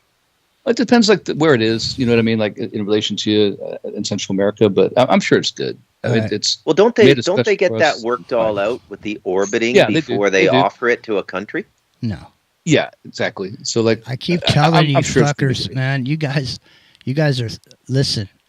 It's up in the sky and it's a satellite, but you don't need a satellite to get it. You don't need a satellite dish because they have ground stations that are designed to pick it up specifically, and then they broadcast that out to other stations that are ad hoc networks that then provide signal to the area that you're in. If you don't necessarily it doesn't mean it's coming from a satellite. That's the thing. Satellite radio doesn't come from a satellite. You know. Yeah, but Starlink, like on these, you actually catch the gap in between satellites sometimes, and you can see them. You can actually see them. So Do you watch the satellites on your VR? No, not on the VR. No. Get a satellite tracker on that VR, dude, so you can see when they're beaming signals into your head, like the Cornell show of the Grateful Dead. Right. Anyways, listen, Bruce. I want to hear from Rock and Rio because he's been quiet over there. And out of the three of us, I mean, Epic is an epic journeyman, but Rock and Rio is a technology master from way back. He's been in telecom forever. He knows the pulse. Rock and Rio, without electronic internet, how the hell am I going to get my money? You're not. Well, Yeah. so where do we? So this is what we keep asking: is like, where does a regular guy put his money? Well, in other countries, ladies and gentlemen, besides America, what they do is when the family all goes and works together because everyone's living under this fucking poverty line that everybody in America is about to be living under. You know, I mean, there's no middle class. Is there any political will in the public when there's no money? If there's no middle, listen to me. The only reason there's a political voice is because there's a middle class. Yeah. Because at the point you're middle class, that's when you have reached the point where you're sitting on your couch with your wife and you're watching TV and you're hearing what they're saying and you start getting opinions about shit. And then you start getting all in an uproar, making phone calls to your congressman and all that. Yeah, they don't like that. Yeah. You know. Well, it also, Jimmy, a lot of the aberrant culture comes out of affluence, right? That's what Which I is mean. what, you know. So in a way, this rollback is going to get rid of all the freaks. It's I mean, gonna let's get be rid honest of here. anybody This with- tranny shit's going away. Listen. You know, 80% of the gay shit's going away. Only the people who are really biologically and psychologically gay pre-puberty are going to maintain because they're really gay. Everybody else who's just a sex freak getting off with men, women, and dogs is going to go back to being normal or commit suicide. Listen. I'm kind of looking forward to this, actually, Jimmy. Listen, see, that's what happens when you've been around this information long enough. It gets to a point where you start to think the same thing that you're just inferred there with your joke. But go ahead, Rock and Rio. So here we are now. We're dirty faced under the overpass. We don't have any money. So like I was saying earlier, what families have done in other countries that are going to be, Americans are going to have to start learning how to live like this, and that is that they buy pieces of gold chains. When they buy gold chains, they're not buying them to wear it. They buy these gold chains and they put them in a box, Rock and Rio, at the house. Yeah. So like you go to work, and even though there's no money, you go to work and you make a little bit of money, and with that money that you make, you take and buy a gold chain and you put it in a box, and so does Bruce, and so do I, and so does Epic, and we keep coming home and putting these little gold chains in a box.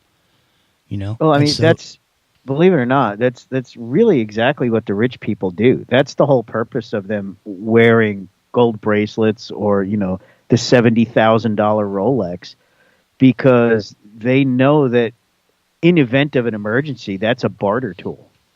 Now, right? You just hit the nail on the head, because what are the people with money going to put themselves into, Bruce McDonald? Hard assets, right? Yeah. Yeah. So look, man, I mean, I have a totally different take on what's coming. I mean, I already live in a place where people don't have much money and they grow or produce significant quantities of their own food. Everybody has a chicken coop. We have pigs on the mountain. We have milking goats. We have milking cows. And people barter here already, man.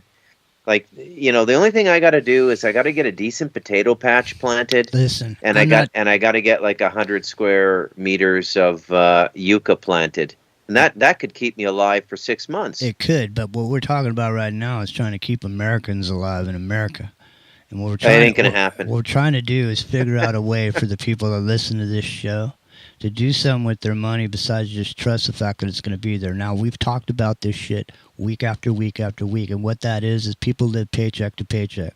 There's not a lot of people, most people are not sitting there with shitloads of money in the bank that they got to worry about. And that's the thing. The people we're talking to and the people that are listening to the show, they're people just like everybody else. And everybody's got a little bit of something. They don't know what to do with it, right? I mean, there was a period of time there back around the 2008.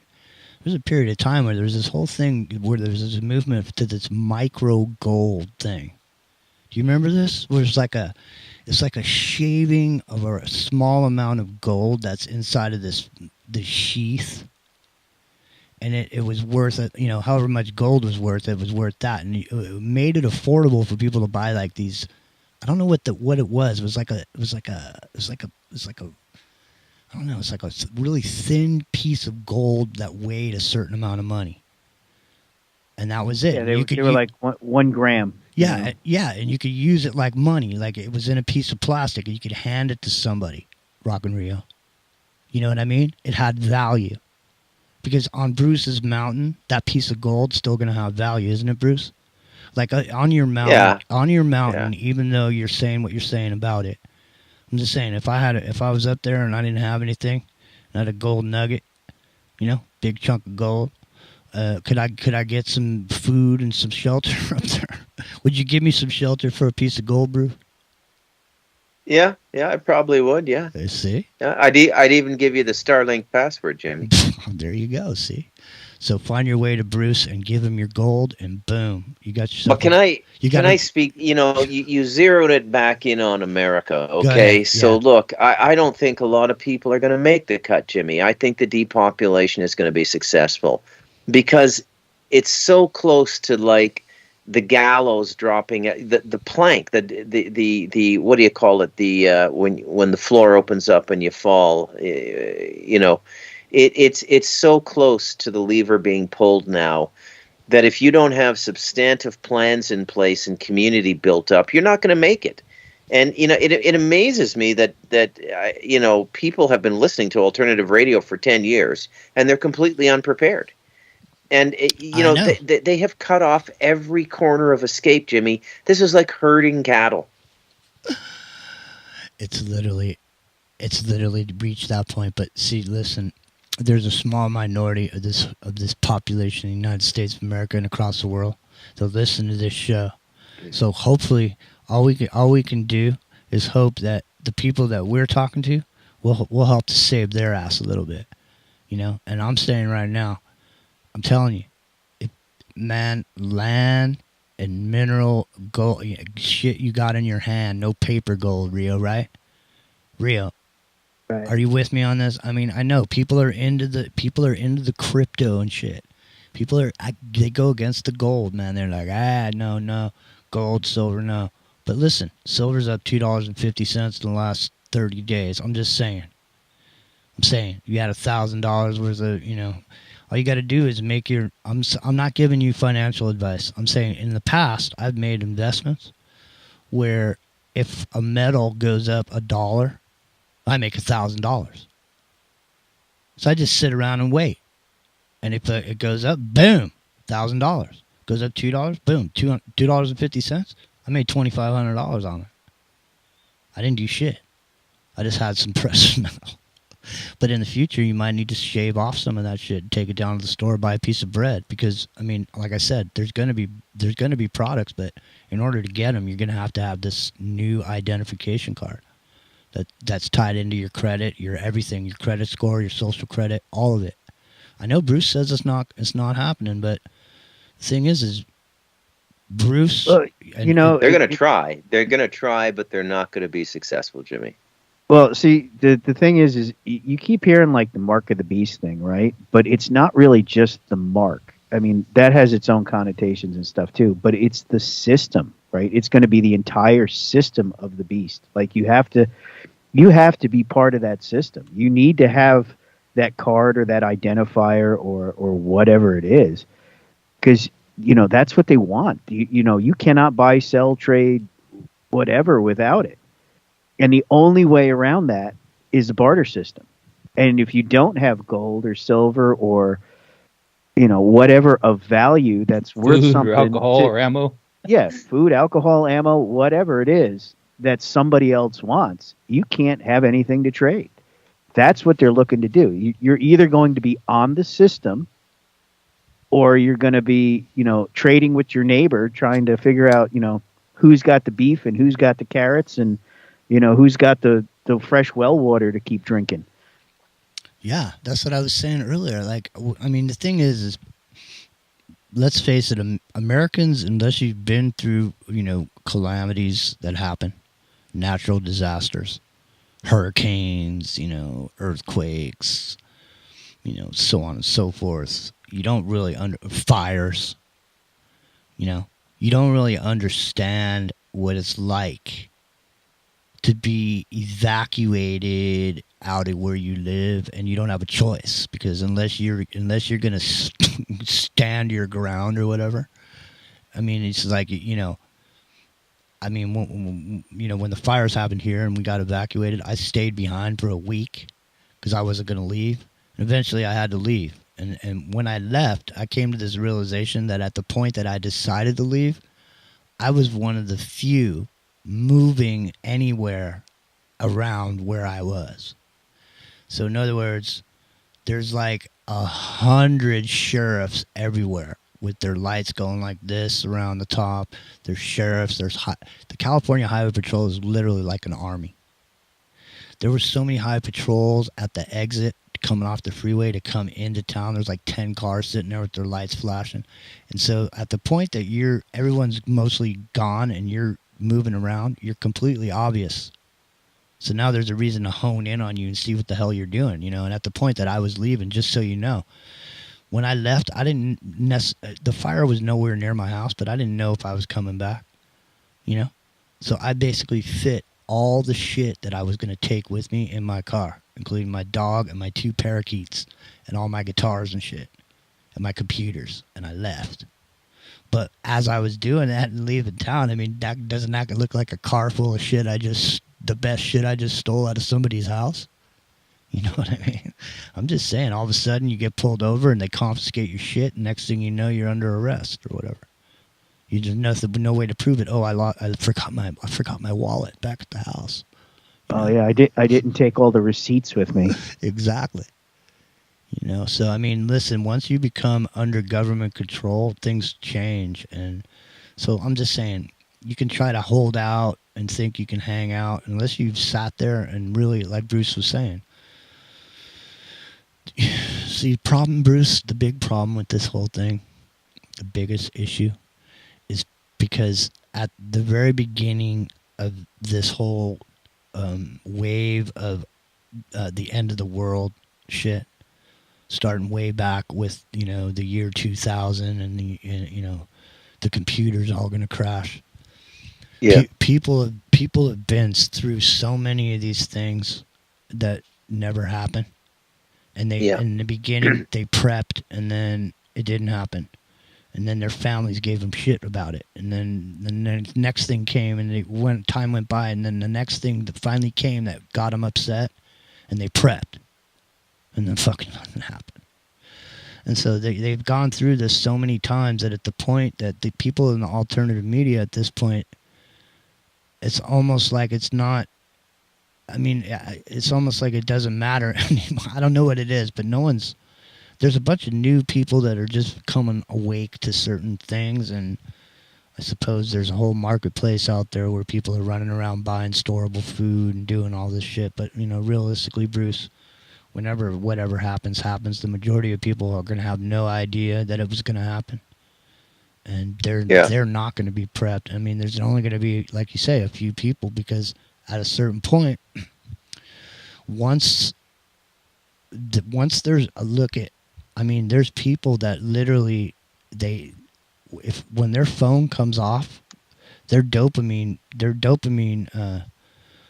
intake drops when their phone is gone. The phone is gone, the pad is gone, the internet is gone, the dopamine all of a sudden goes away, and all of a sudden you got all these people, these dopamine addicts that got no dopamine coming in, and they fucking they'll go insane. There's people that have grown up Little people that have grown up with these discs in their, or these pads in their hands, these phones, these iPads, all this shit in their hands, and they've become addicted to the dopamine rush of these devices. They literally live in a constant state of dopamine induction, don't they, Epic Journeyman? They're just taking it in. They're taking it in. Not only that, but at the same time, they are generating a certain sort of lifeblood or life energy that gives energy to the internet itself by clicking, Epic Journeyman. So it's almost like this. It's like this flow. You get the dopamine as long as you click the button. You get the biscuit or whatever. So go ahead. The electronic vampire and succubus, right? Exactly. I mean, it's all these mythical creatures have this electronic form. If you think about it, like all of a sudden you're being mesmerized by the screen, like Dracula. You're being frozen in place like the Gorgon. They looked at the Gorgon, and then at the same time you're having an energy drain like the succubus, right? And it's all happening just by the screen you're looking at. And it's amazing when you look at the amount of screen time cropping up over the years. It went from 6 to 9 hours a day. It's 7 something for most Americans now. But ironically, America doesn't have the most amount of screen time. It's actually down in Africa and parts of South America, of all places, which is amazing to me. But Generation Z is 9 hours plus on average. So 9 hours plus. So what happens a lot of screen time. What happens to a junkie when they can't get their fix? I know they get dangerous. So I mean, just from a nicotine perspective, I know nicotine masks anger in humans. So when someone who quits smoking, when they used to go have a cigarette instead of getting in an argument, now they get in that argument, and they're pissed or whatever, and it all comes out. It's the same kind of thing. It's these emotional triggers that are there. They're implanted in there. And so if I'm constantly getting my nicotine by smoking a cigarette, then I continue to smoke a cigarette. So if I'm getting my dopamine, and I don't know it's dopamine, but I get this excitement from my interaction, Epic Journeyman, I'm getting a dose, am I not? I mean, we've talked about this until we're blue in the face, man. I mean, this dopamine thing, we've been talking about this dopamine thing since there was no dopamine thing. Right. Yeah, but it's the engagements on their end, right? So they need that energy because that drives the commerce, the electronic commerce. It's all based on that. Right. And for us, we get that reward, we get a nibble of the carrot. We don't get the carrot, but we get to smell it every once in a while. It's a better look at it from time to time, right? Maybe a closer look, but not really ever get a good bite out of it. And get addicted to the routine.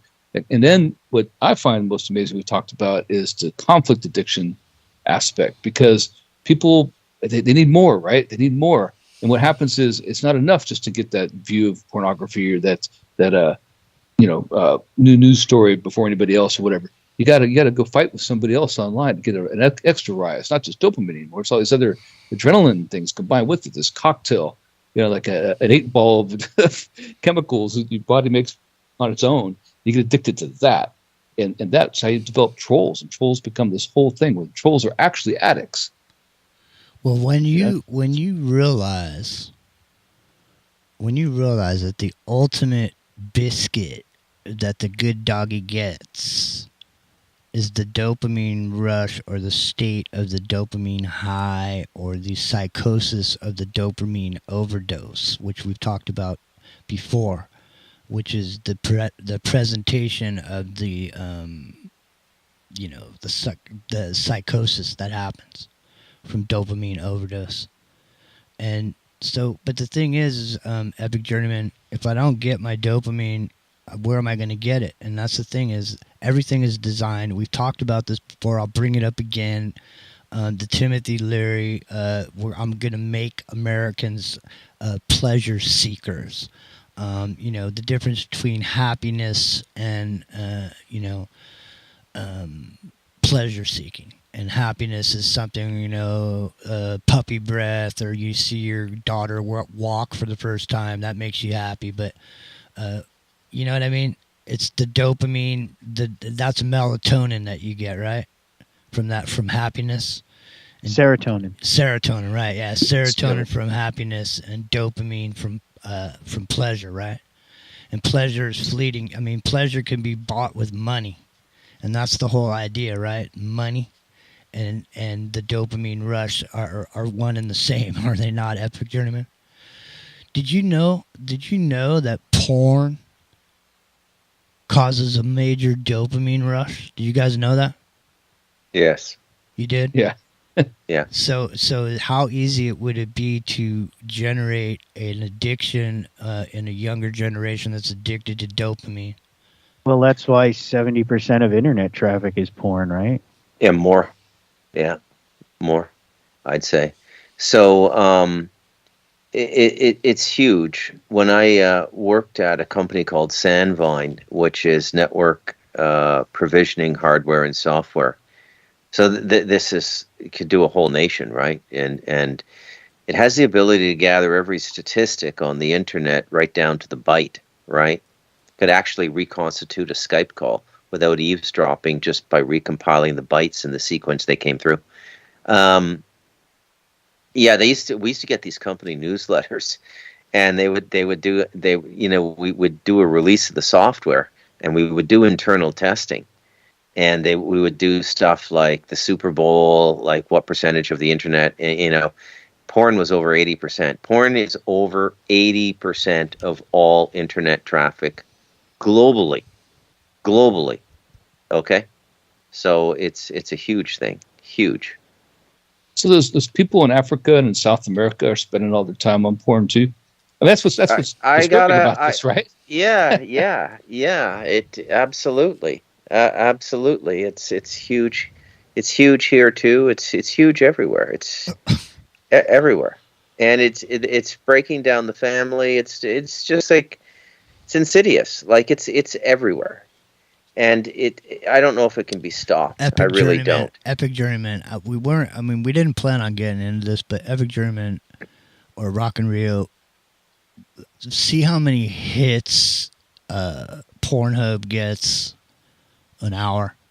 I forget. It was some astronomical. Yeah, we did that before. Yeah, it was a lot. The reason I want you to categorized. The reason I wanted you to actually look is just to get an idea, because the thing about it is that actually is a population reduction tool, because every time someone's clicking on that is a sperm that's not going to make the vital swim anywhere. It's just going to go into the air or into the waste can. And, that's a population control method, wouldn't you say? Yeah. Most definitely. There was 115 million visits per day. Per day, 115. That was 2019. So 100, how many? 115. That's the minimum 115 people that are not being born. Minimum. 115 million. Yeah. So 115 million that are not being born a day on one website in one day. And they have a whole statistical thing. We did that whole rundown on the database they have. They have it broken down by each subcategory and how much views are by men and by women and what they like in each one. It's amazing actually how detailed it is. And so it's not free. They're trying to find out what every little nook and cranny of your personality profile, what makes you work. That's funny. That's funny that you should bring this up, that you said it because it's free. Because that's the thing about Pornhub, right? Why is it just up there all free for everybody? Well, why isn't there a paywall to get into Pornhub? Has anyone ever questioned that idea? Why is there no paywall? It's not like you're watching advertising anywhere, are you? I mean, I don't know, man. I'm just saying, why is there no paywall? Well, figure it out, man. It's because the back end of that shit is one giant data scraping operation that's tied specifically to you. Yeah, and one day, what's going to happen is you're going to go on the internet. After the internet goes down, you're looking for a girl, or if you're a girl looking for a guy, or whatever it is. What you're going to find is all of a sudden the perfect girl of your dreams is going to show up there, your perfect mate, with all the things you like most sexually, all the looks you like best, everything you like, because it spent years probing your psyche and testing what you click on most and what you view at most. And if you have eye tracking, your VR headset, whoever's tracking that, all this, every single bit of data it can get to build the perfect, most tempting thing for you. So right? And here, I got some more interesting stats on this, right? Okay. So 2018, everybody wanted Fortnite and Bowset on Pornhub. 2019, the topics were amateur and aliens. For 2020, the thing that we shall not speak about was the number one topic, obviously, for 2020. So in 2021, it went to hentai and Japanese, and the top country by traffic was the U.S., the UK, and Japan were the top three. But the Philippines spent the most time per visit, and Japan was second as the most time per visit. And they're about 11 minutes per visit. So that's, I guess, how long the average person lasts watching Pornhub. Well, so what's interesting? What's interesting about it? Go ahead. But interesting, Rio, is that you're just pulling that. That's just information you can get for free. Mm-hmm. But I bet you there's a bunch of information you could get that you could pay for that would be way more detailed. Well, this is actually right on. Pornhub releases their annual year-in review statistics for, Yeah. So I mean, you could just look that right up, and it'll tell you exactly what their statistics are for each year. Yeah, we did it last year. By the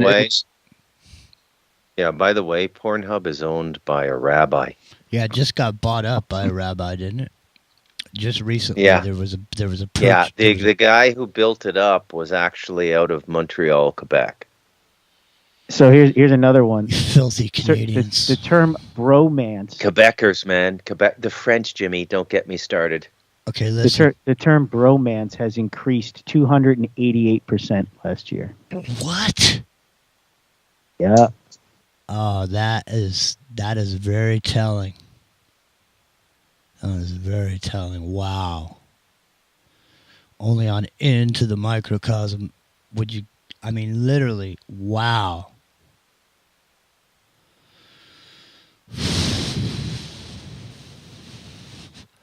YMCA. Yep, exactly. So if viewers or listeners know, you can get all the statistics without actually looking at the porn. It's actually a spreadsheet. Yeah. Yeah. But it's really interesting. I'm not It's by actually on the category. Pornhub site Right. looking at this. This Just to a make that Google clear. It's we did this before, and the women, right? It's the hentai. It's the women that are into that the most, right? It's a spreadsheet. Yeah. It's a spreadsheet, man, about hentai. It's a spreadsheet, all right. No pun intended. It's the number one search term, right, for 2021. So. Wow. Believe me. 428 million pages across 4.2 million sites are hosted in the U.S. Listen. That's just hosted in the U.S. Listen. This is this not Universe 25, man? Isn't this exactly what those... Here's the killer statistic, Jimmy. 5,824,699,000 hours were watched. Wow. Okay, so just translate that into people not being born. There were 63,000 new visitors per minute. Listen, that means there would be 5 billion more people if that sperm made the vital swim. Do you guys realize how much hardware they have to support that video load? And probably, given probably the bandwidth, more than YouTube does. Oh, like it's but you'd need like a factory full of servers, right? You like an abandoned General Motors plant or something. It's like Forbidden Planet, right? The Earth's core. Just all packed with I mean, all this it's like mind-boggling, and I wonder and why, and it's largely for free. So why would somebody put millions of dollars into hardware, software, and engineers to maintain a free pornography website? That's what I just got done saying. But see, there's a premium level, right? So there is a pay for play on all those sites. But see, they've already trained a whole younger generation to ejaculate within a 3-minute period where they get the free porn. So now you have these premature ejaculators running around bromancing each other or whatever. You know what I mean? It's like, and then that causes, see here, what did that do? What did the premature ejaculation or the 3-minute man, what did that do? That caused a whole generation of women to turn to alternative methods. But it turned to girls, right? Well, yeah. Well, they turn to girls, but they also turn to devices that are made of rubber. And, these pleasurable, insertion devices are now available at your local CVS, believe it or not. And so here's the thing about these devices and these pleasurable devices, because once people, just like the premature ejaculation, had been trained into the younger generation that were immersed in this porn, the female form has also become accustomed to these insertion methods that don't require men. Not only that, they never go limp. And so it's hard for a man to, prolong himself as long as a piece of rubber. And why I'm bringing this up is because in the future, Epic Journeyman, when you're wearing that headset and you have a piece of rubber and you're thinking you're actually wearing the headset and you're in a 3D pornography type situation doing whatever the F you want to do. And now you got these devices that are just making haptic feedback suit. Exactly, dude. It doesn't even have to be a haptic feedback suit, does it? I don't know, man. I'm just saying. Well, I mean, they have them already. I mean, so why wouldn't it be? I just see that you're going to go up. The premium section, I think, is going to be that AI generated goddess that you always wanted, right? It's going to be the perfect thing for you because it's been all these hours, with people who've been visiting for all those times. It builds that profile. It knows exactly what you like, what you want to hear, what look it's supposed to have. And you pay the premium, and it's going to be there in your VR or whatever form. And it's going to be so tempting that I just see it being the end of civilization, honestly. I know. Because people aren't going to go outside. They're not. It's Universe 25, man. The young generation, anyway. It's old people will, but. Dude, everything's been done. They've been there. They got the T-shirt. Now they just lay around in the house, look at themselves in the mirror, primp, do sit-ups to get that washboard ab, bromance, whatever's going on. It doesn't matter anymore. At this point, there is no future, and people just want to lay around and have sex, even if it's just with themselves for 3 minutes, or so on and so forth. And I mean, listen, you don't have to get into the pesky entanglements, with your VR other, do you? I mean, you can be in the VR with whoever it is that you're in there with, and then you can turn it off and leave and go, but it's in there. And like you were saying earlier, when you went to the bathroom, you said, you go to the bathroom and come back and it's still there. It'll be like that, won't it, Epic Journeyman? Like you'll have this VR other, significant other, and you can. Well, yeah, it'll always be there. It's been. I mean, Philip K. Dick was writing about it a long time ago, basically, and it's Cortana in Halo, which is what they modeled after with Microsoft, right? So Cortana, that's the whole idea. You have your actual AI mate, essentially. Rock and Rio. Male, female, whatever you want. Rock and Rio, remind me again of the number of bromances there were. Let me see. What's a bromance? It's two dudes. Jesus. Let's see where it is. See bromance. What? The reason I think I closed that one. He went up. It said it was like some, 500. Yeah, it had gone up. It had gone up 288%. Was the so 288% now. So that's 3 times. Almost 3 times what it was the year before. Well, what I'm wondering is, in the secrecy of their VR helmet, how many more bromances there'll actually be. Because then they can bromance away and no one will ever know, and they can just go down to CVS and there's a thing. I shit you not. I was buying some Epsom salts, and I looked up, and there was this thing on the shelf that said butt buzzer. I was like, what? No, I swear to God, I'm not kidding. I looked up and I see this box and it says butt buzzer on it. And then now I focus my eye on the shelf and I see nothing but like there's, insertion devices there to be used for people who like to insert. And, however that works out, I don't know. But I'm just saying, I don't know. CVS. I mean, I'm not. So you're saying an anal vibrator is for sale at CVS, just on the shelf? They're there, yeah. Wow. I literally took a picture of the fucker on my phone. I will literally. We got a break coming up here in a minute.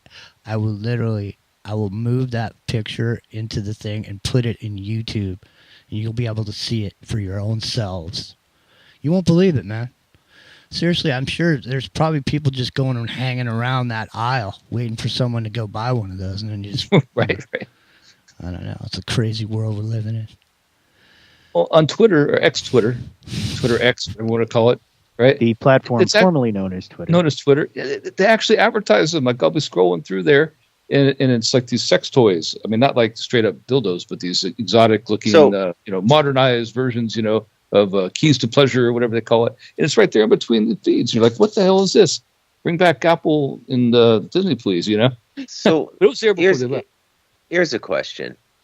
Why don't they make jack-off booths available in prisons so they're not raping each other?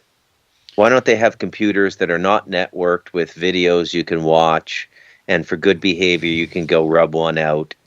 Like, why don't they like try to make some kind of good out of this, some kind of social alchemy? Well, I don't understand. The thing is, they have them as donors, right? To and make children, that people don't have children want them, or worse, have. I think Bruce. I think Bruce is onto something, because that cop, Derek Chauvin or whatever, that dude got stabbed 22 times. Yeah, maybe if they had one of those jack-off booths like you're talking about, maybe he wouldn't have got stabbed.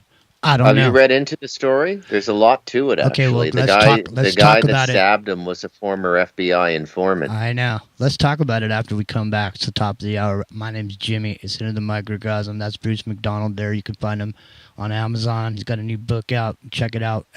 Tell him about the book real quick, Bruce, before we go to the break. You gone already? Okay. Here we go. We'll be right back. Stay tuned. Tune in.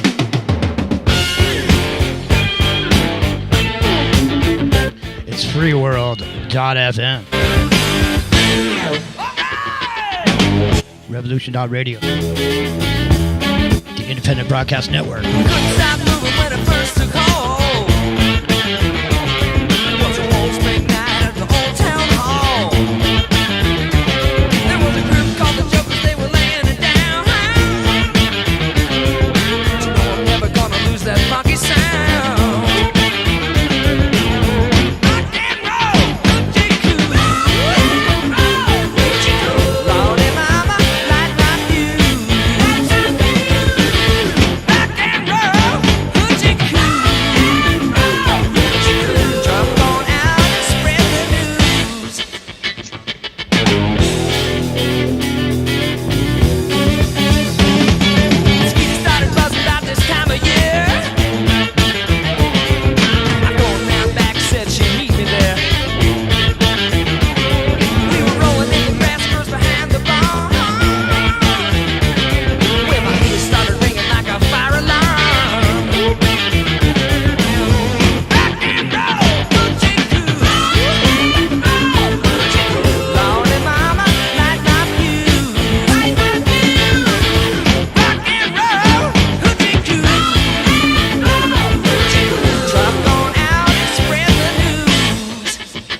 World.fm, Revolution.radio, Independent Broadcast Network. Here's Van Halen.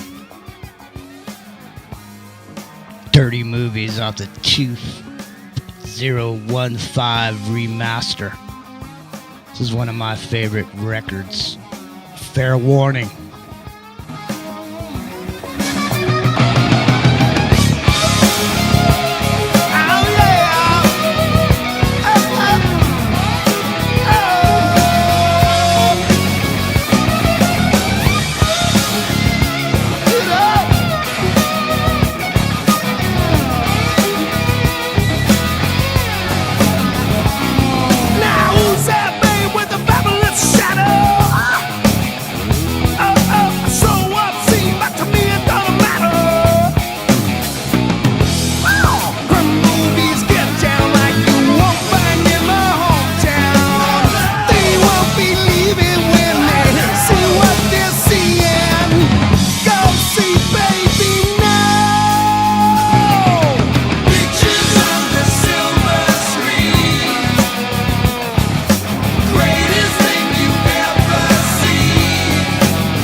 Eruption.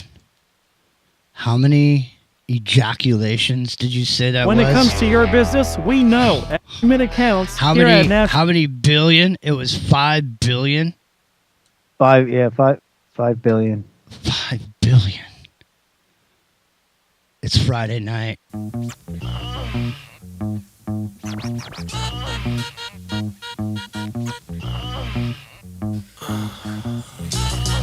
There were some eruptions. 500 billion of them. Well, we're the freaks of the industry. My man Money B.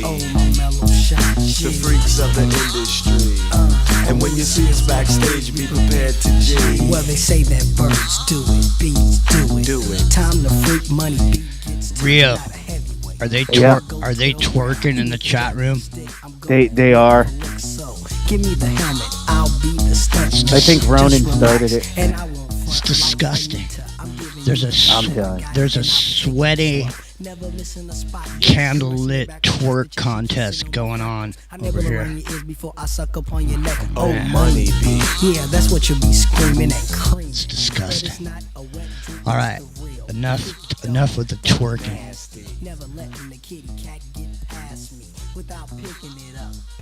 Digital Underground. One home and pleasing it. Cause we're the freaks of the industry. Use a freak, Money B. The freaks of the industry. Cut. Be prepared to G. Well, hey, it's hour 3. Are you prepared to G? We're the freaks of the industry. It's into the microcosm. Hour 3. We were talking somehow. We got into the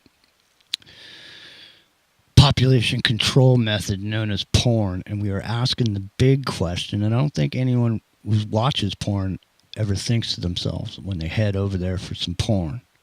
They're never thinking, wonder why this shit is free. You know, no one's thinking that, but on the whole back end of that, there's a whole scraping operation going on. And we were talking about the microcosmic aspect of that scraping operation and determining just what kind of a psychological makeup you have. Just like picking the really horrifying, bloody ending to a movie instead of a happy live forever after story. The kind of psychological information that could be gleaned from your picking of a specific type of ending of a movie, I'm sure has just as much value on the back end of the rabbi's information scraping operation over there, Epic Journeyman and Rock and Rio. Any more final closing ideas or anything you want to put out there, Bruce McDonald, on this issue before you give out the phone number and we take some calls? And hello. Yeah, man. Are you there? Rubbing one out, you know. No, just kidding. What? Sorry, my. You were twerking. I was just on mute. My wife was distracting me here. What was the question? Was your wife twerking right now when I was playing that song? No. Okay. No. She came up from the back bedroom to the main house. All right, good. All right, just want to make sure. All right, so anything else? We were just saying this. I mean, people talk about population control. You know, the two biggest ideas of population control is one is ejaculation without any insertion into the receptacle of, you know, the female form, where the sperm can swim and then, you know, thereby turn into a human. Without that, and then the porn, and then also the homosexual aspect of it is also, you know, babies aren't being born as a result of that ejaculation either. So when I see the rise in bromances over there on, what'd you say, how many was it, Rock and Rio? It's 288% increase in bromance. Too many. Yeah, that's just in like year over year. So, you know, that for 1 year. Is that the kind of thing? And just on Pornhub, right? Is that the kind of thing, Epic Journeyman, that snowballs? Like once, like it starts off here, then it's 288%, then next time it's 500%, then it's 1,000%. Well, I worry about that, you know, because the trans population was only 0.002% of the population in America 10 years ago or something like that. Last I looked, and now it's like, you know, straight up, you know, 0.2%. So it's gone up 10 times in 10 years, basically. How? Why? You know what I mean? What if it does increase like that? You know, that's a horrifying thought to me. And you know, what makes it happen? That's what I'm not getting. It's like trendy, I guess. You know, it's like the cool thing. That's the only way I can look at it. Well, the thing it's not my thing, so I don't know. I know there's a specific. I mean, there's groups of people that are gay, and I know that they think that their way of, or their idea is the way of the future. I mean, it is the smartest, intellectual way of being in their eyes, And so, Yeah. I mean, realistically, I mean, if we're living in the 2023 where you don't need to have actual woman to grow a baby, then at the point that becomes the way that it is, you know, then anybody can be anybody and for any reason. And there's no reason why two people that love each other shouldn't be able to love each other and do what they want to do with each other. You know, it's not to say anything wrong with bromances. It's just interesting that all of us, I mean, I'm just saying, it's interesting. And, you know, there's another Brokeback Mountain cowboy movie coming out. Do you know that? Come on. No, there is. It's not Brokeback Mountain. It's not Brokeback Mountain, but it's... Return to Brokeback Mountain. It's So I have to admit, I am morbidly curious about this. And Epic, be honest. Have you taken a peek at what's going on in the world of adult entertainment with those virtual reality goggles? What is going? Is it 3D? Like what is going on there? Well, yeah, because I'm a VR developer, right? So even though I don't actually publish any games, I get all the stuff all the time, and that's one of the things when it first came out, when VR first really hit the scene in 2013 with Oculus One development kit. Porn was like 80% of the stuff on there. And the best of the things that they had, you know, because it was close up, because the resolution wasn't that good, because we had the female body and stuff up close, and people really enjoyed that. Not because of the porn aspect, I mean, because it was actually it looked better, right? You know, so that's a thing. And so just like every technology, porn led the way with VHS, you know, VCRs. Porn led the way with cable. Porn led the way with subscription television. Porn led the way. All these technologies. Listen, porn led the way to video as you know it on phone lines across the. They used a 56K modem porn over phone lines, man, and they developed that technology just so they could do that, didn't they? Weren't they on the forefront? Totally. Video transmission. I mean, the most impressive thing I've seen. I mean, VR is a lot better now. Like, you know, so I mean, the thing is, I could totally recommend something like a digital combat simulator and don't have to look at porn. Right? But one of the most impressive things I've ever seen is some of the scans they've done of women's bodies, right, and made them. It's actually full on 3D manipulatable any direction, you know, any way you want, right? And it's like I don't want to call it a rag doll, but you can move it however you want, then animate it, right?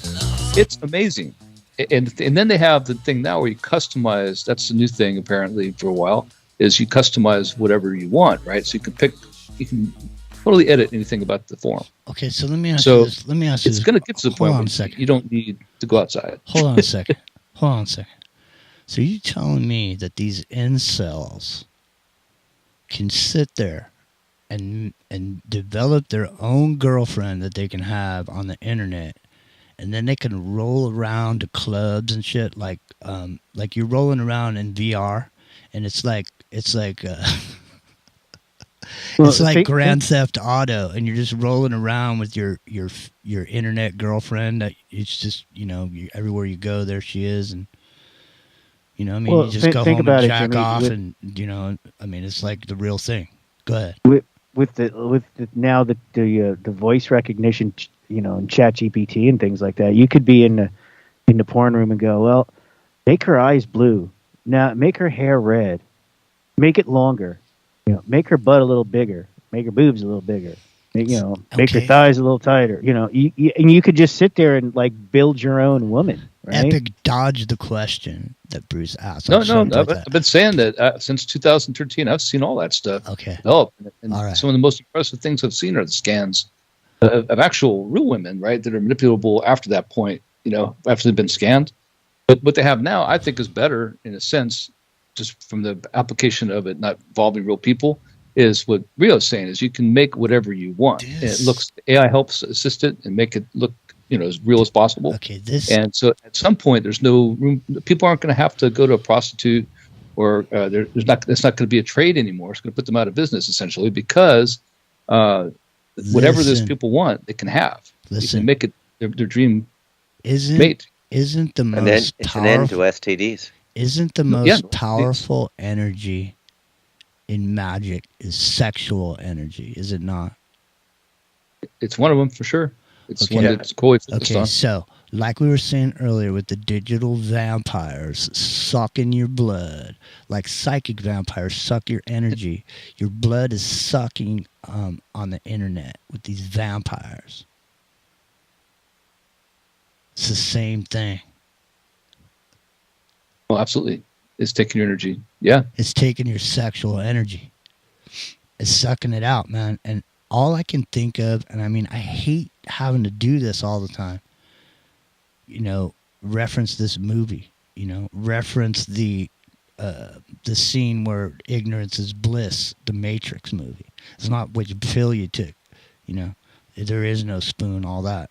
No, it's that it's the realization that there's this pupus of a human in this thing that's providing energy.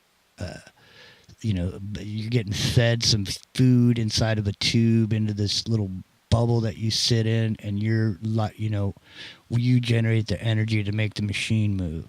And that's exactly what it fucking is, man. It's worse than that. It's scarier than that. It actually is. You know what it is? It's we talk about weaponized magic all the time and how that was a thing in the 70s that the governments of the world focused on and researchers focused on and actual magicians and sorcerers focused on. In this case, when you have the Crowley idea here that he propagated was that you charge the sigil with your sexual energies. Right. Ideally, at the moment of ejaculation, you charge the sigil. That sigil becomes this magic, thing at that point. So if you do this in such a way when you do it with people who are actually ensnared by this digital succubus, right, that actually has the sigil at that moment on the screen that you can't see, it's subliminal to you. Maybe you can see it, but you don't care. You're too involved in something else. You literally charge the sigil, and that sigil gets used in sex magic on the internet with an AI assist to infect millions, right? That is absolutely horrifying. So if magic is real and sigils are real and sex magic is real, and it can be manipulated to that extent, imagine how well, what a weapon it could be. I think it's already been weaponized as such, Epic. I think it's already far beyond that point. Oh, it probably is. But I mean, the fact that it can be done in such a way where the physical sigil's there, the actual charging is physically taking place, and it's to you, you've been ultimately tempted, right? That's an intense idea that you just put forward, dude. Yep. Epic Journeyman. That right there is a jewel and a nugget. That's a gold nugget on the end of the microcosm. Freeworld.fm, Revolution.radio, the Independent Broadcast Network. Bruce McDonald's here, Rockin' Rio's here, Epic Journeyman's here, I'm here, you're here, we're all here. Bruce, you want to give out that phone number? Let's hear what people have to say. 864-810-1039. 864-810-1039. If you have me or Jimmy on Skype, you can call that way as well.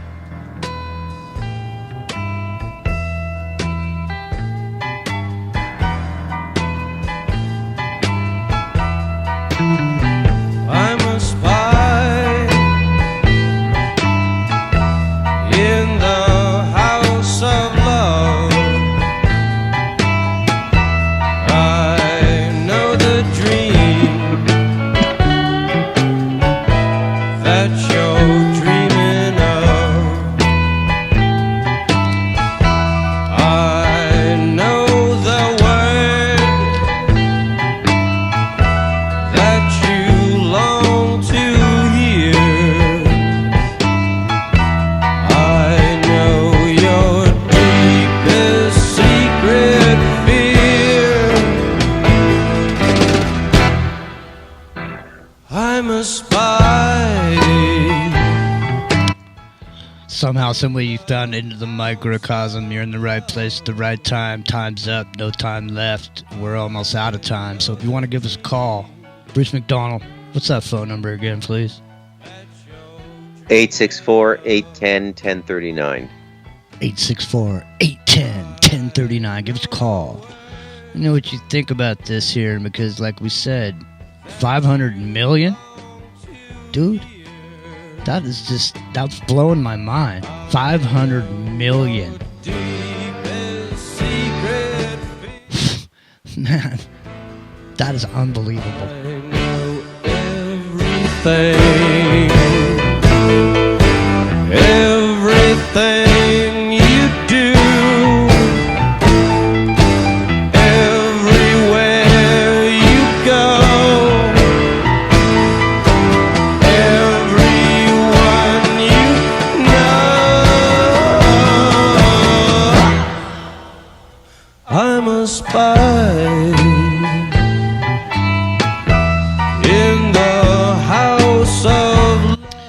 damn, I've listened. Down boy. Got a caller there, Jimmy. Down boy. Down boy. I've listened to that song 1,000,000 times and never thought to myself for 1 minute about the AI and how there is a spy in the House of Love. Hey, chill those dogs out, man. Go out. Go. Jimmy, I wish I could, but I got wild dogs here. And want to let you guys know that if you want a great update on the MH mystery plane that went down. Yeah, let me hear about it. Go ahead. All right. Today on the Alex Jones Show, your favorite guy, there was a gentleman on there who has been researching this. And there is an incredible video showing I saw the video. 3 orbs. Yeah, I saw the. Oh, I didn't. Yeah, the orbs. They're an interesting addition to the story of the energy weapon. Go ahead, explain it to people. I didn't get too much into it earlier. Go ahead. Okay, so what this guy did is that he has been studying this, and if you go to Just X Ashton, right? At Just Ashton, JUSTXASHTON on Twitter, he's got the whole laydown on this Malaysian MH370. And they've got these satellite photos, right? And thermal imaging and the whole thing of these 3 orbs that are circling around the MH370, and then all of a sudden the thing goes blink, and it just disappears. Okay, and then he goes into this whole explanation about this technology that exists right now that gives them the ability to do this. And he has been studying this and investigating it. And there was a whistleblower that came out in, I think it was 2014, that. Hello. Oh, he dropped off the connection. Wow.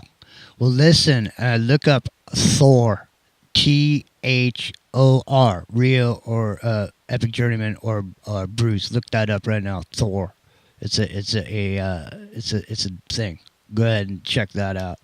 Yeah, I'm looking at the ABC news report from 2014 with the orbs in it. Where the video came from.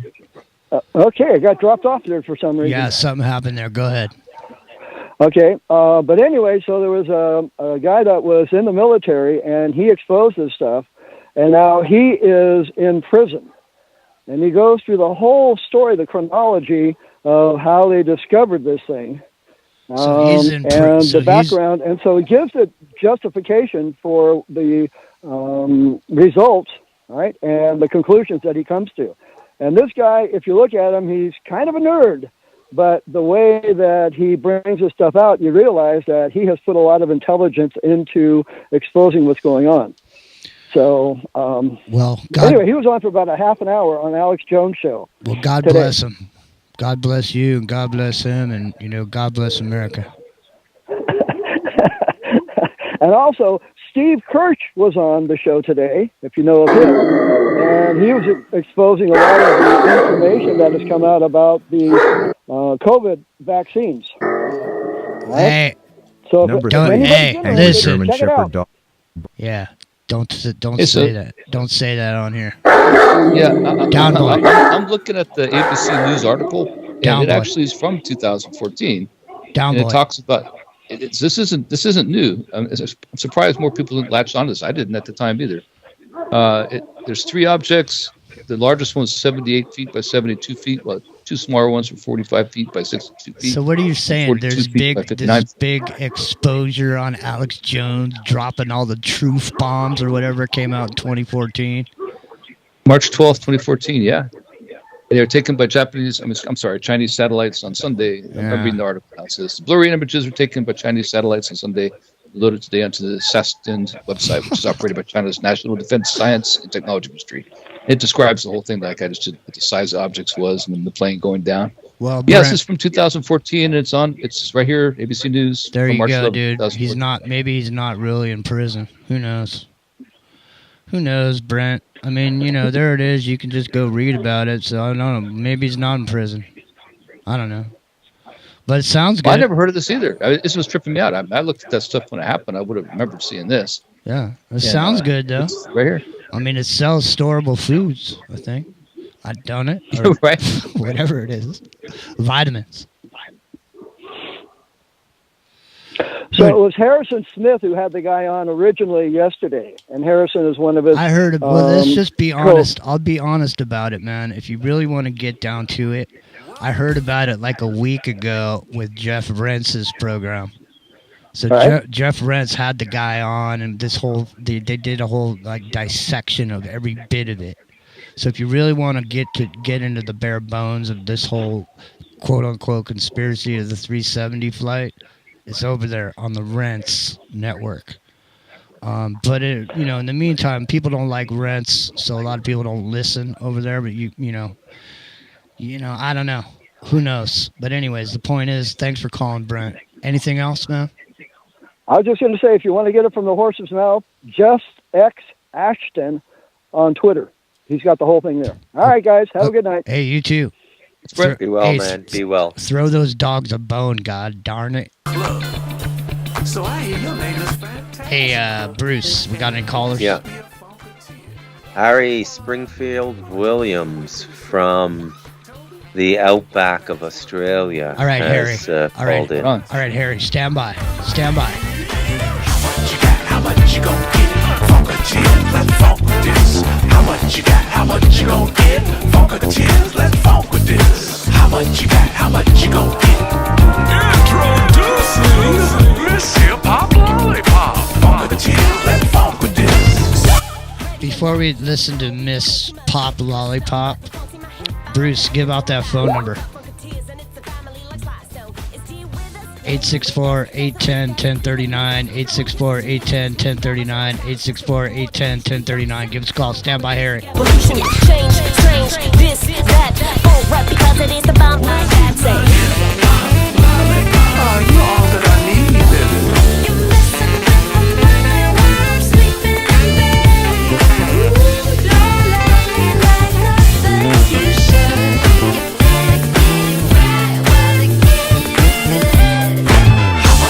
How much you gon' get? Funkateers, let's funk with this. How much you got? How much you gon' get? Funkateers, let's funk with this. How much you got? How much you gon' get? All right. Enough of that Bootsy Collins featuring Phantasma Hip Hop Lollipop. Harry, thanks for calling from down under, Famunda. We appreciate you giving us a call. What's happening, man?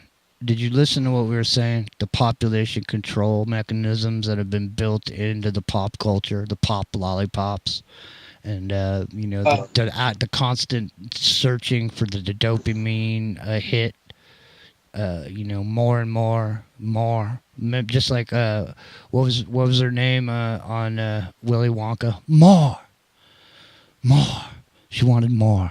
Veruca? Yeah, Veruca Salt, and then you got Oliver. He wanted more. Now everybody just wants more and more. Harry, what do you think? Yeah, well, I've had the privilege of growing up with a Scouser as a father, a Liverpudlian, who had a warped sense of humour, and we used to watch any movie we used to watch on TV. We didn't have TV when we were kids, but when we were older, we were watching movies and stuff. And my father used to make fun about, the Jews a lot, and joking in every movie, it's a Jew, pick the Jew sort of thing.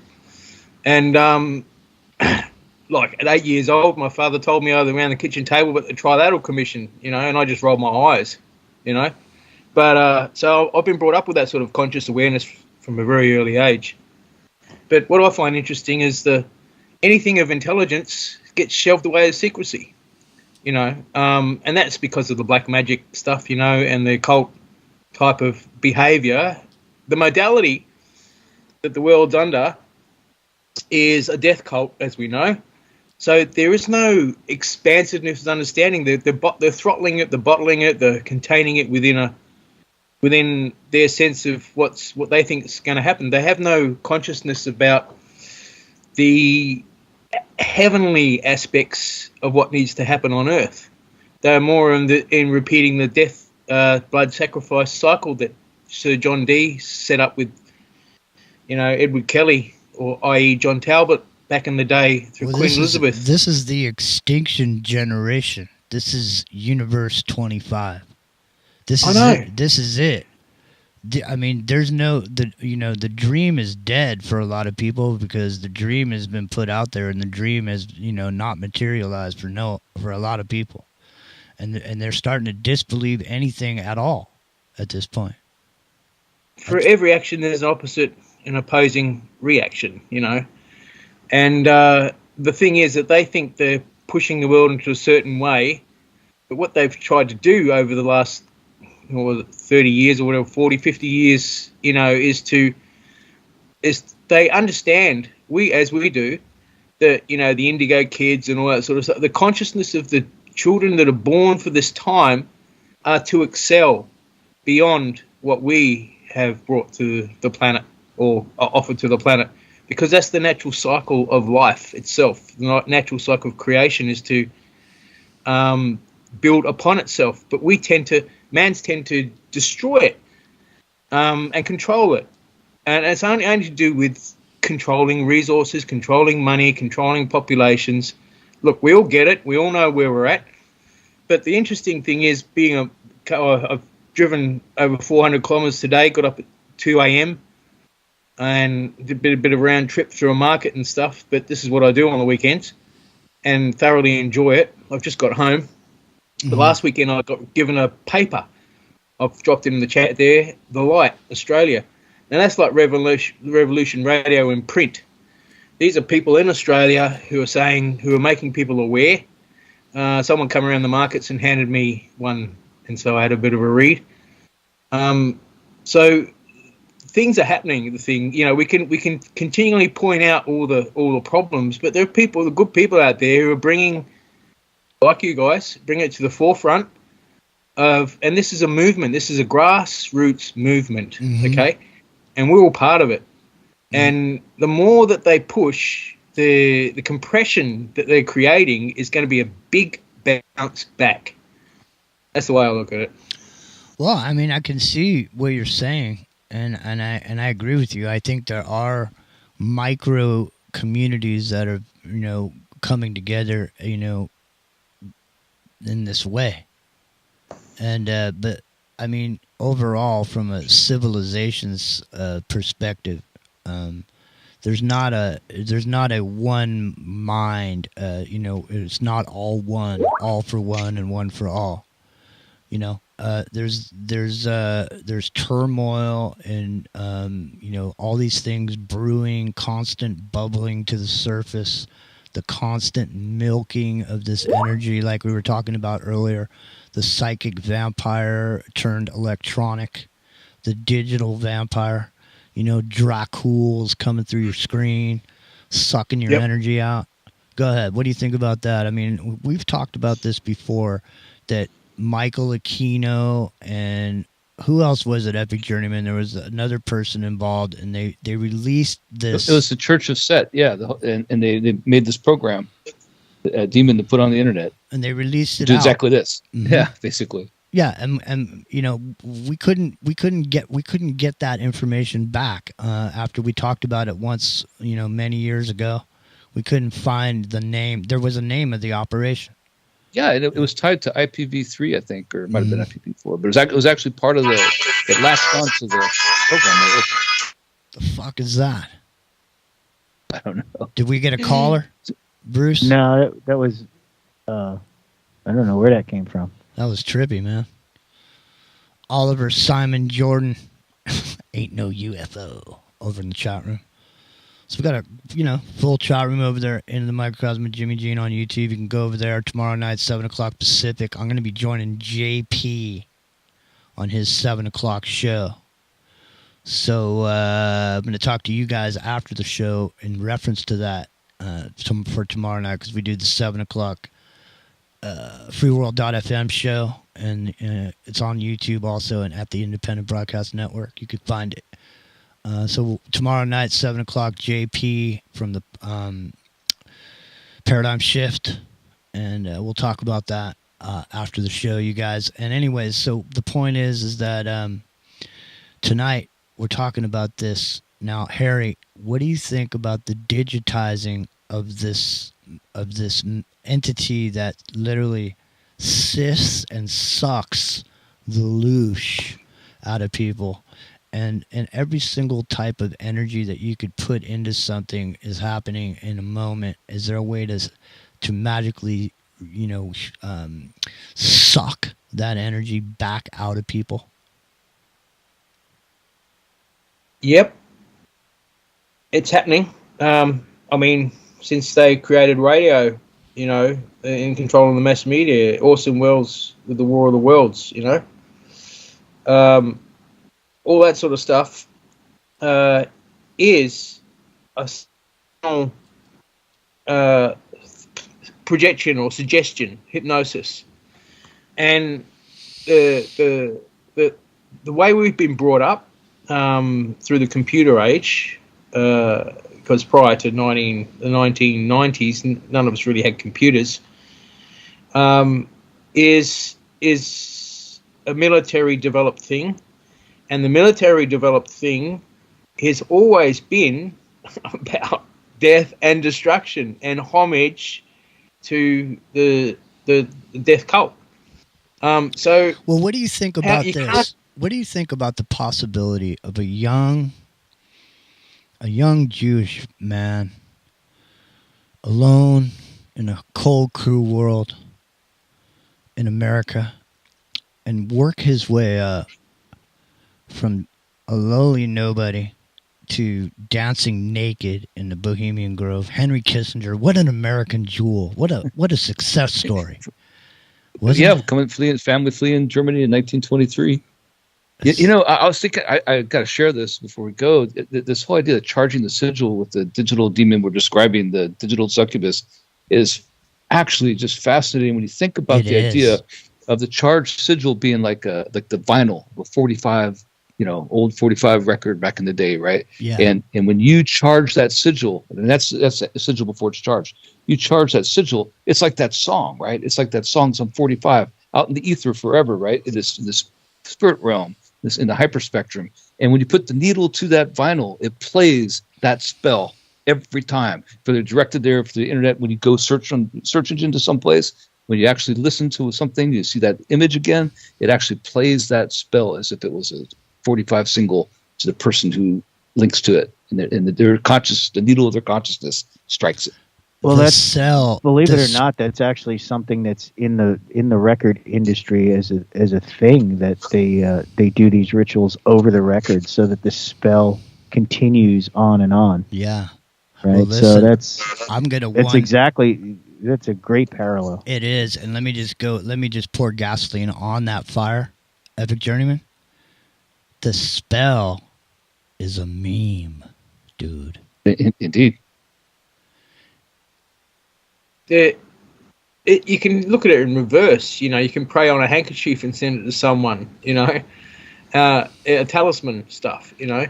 It's the effect that you either got to stand for something or you fall for anything, and it's up to the individual. Unfortunately, today you don't with the naivety and the innocence and the open sponge that you have as children, they're not protected by any sense of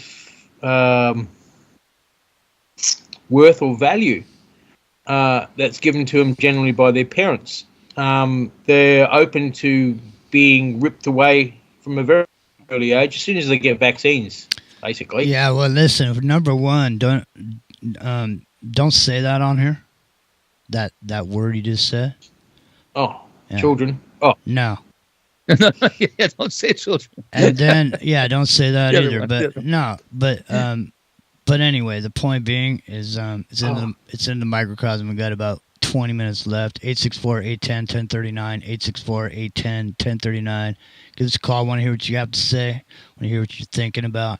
864-810-1039. So, Epic Journeyman, this thing that you just brought up is really, really important, man.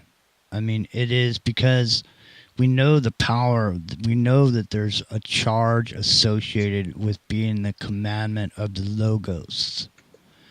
And the idea of you that you just put together with this is really a powerful concept. Bruce McDonald, Rock and Rio, what do you guys think about Epic's, revelation there in this show? No, I totally agree with it. I think he's spot on with it. I want to be wrong.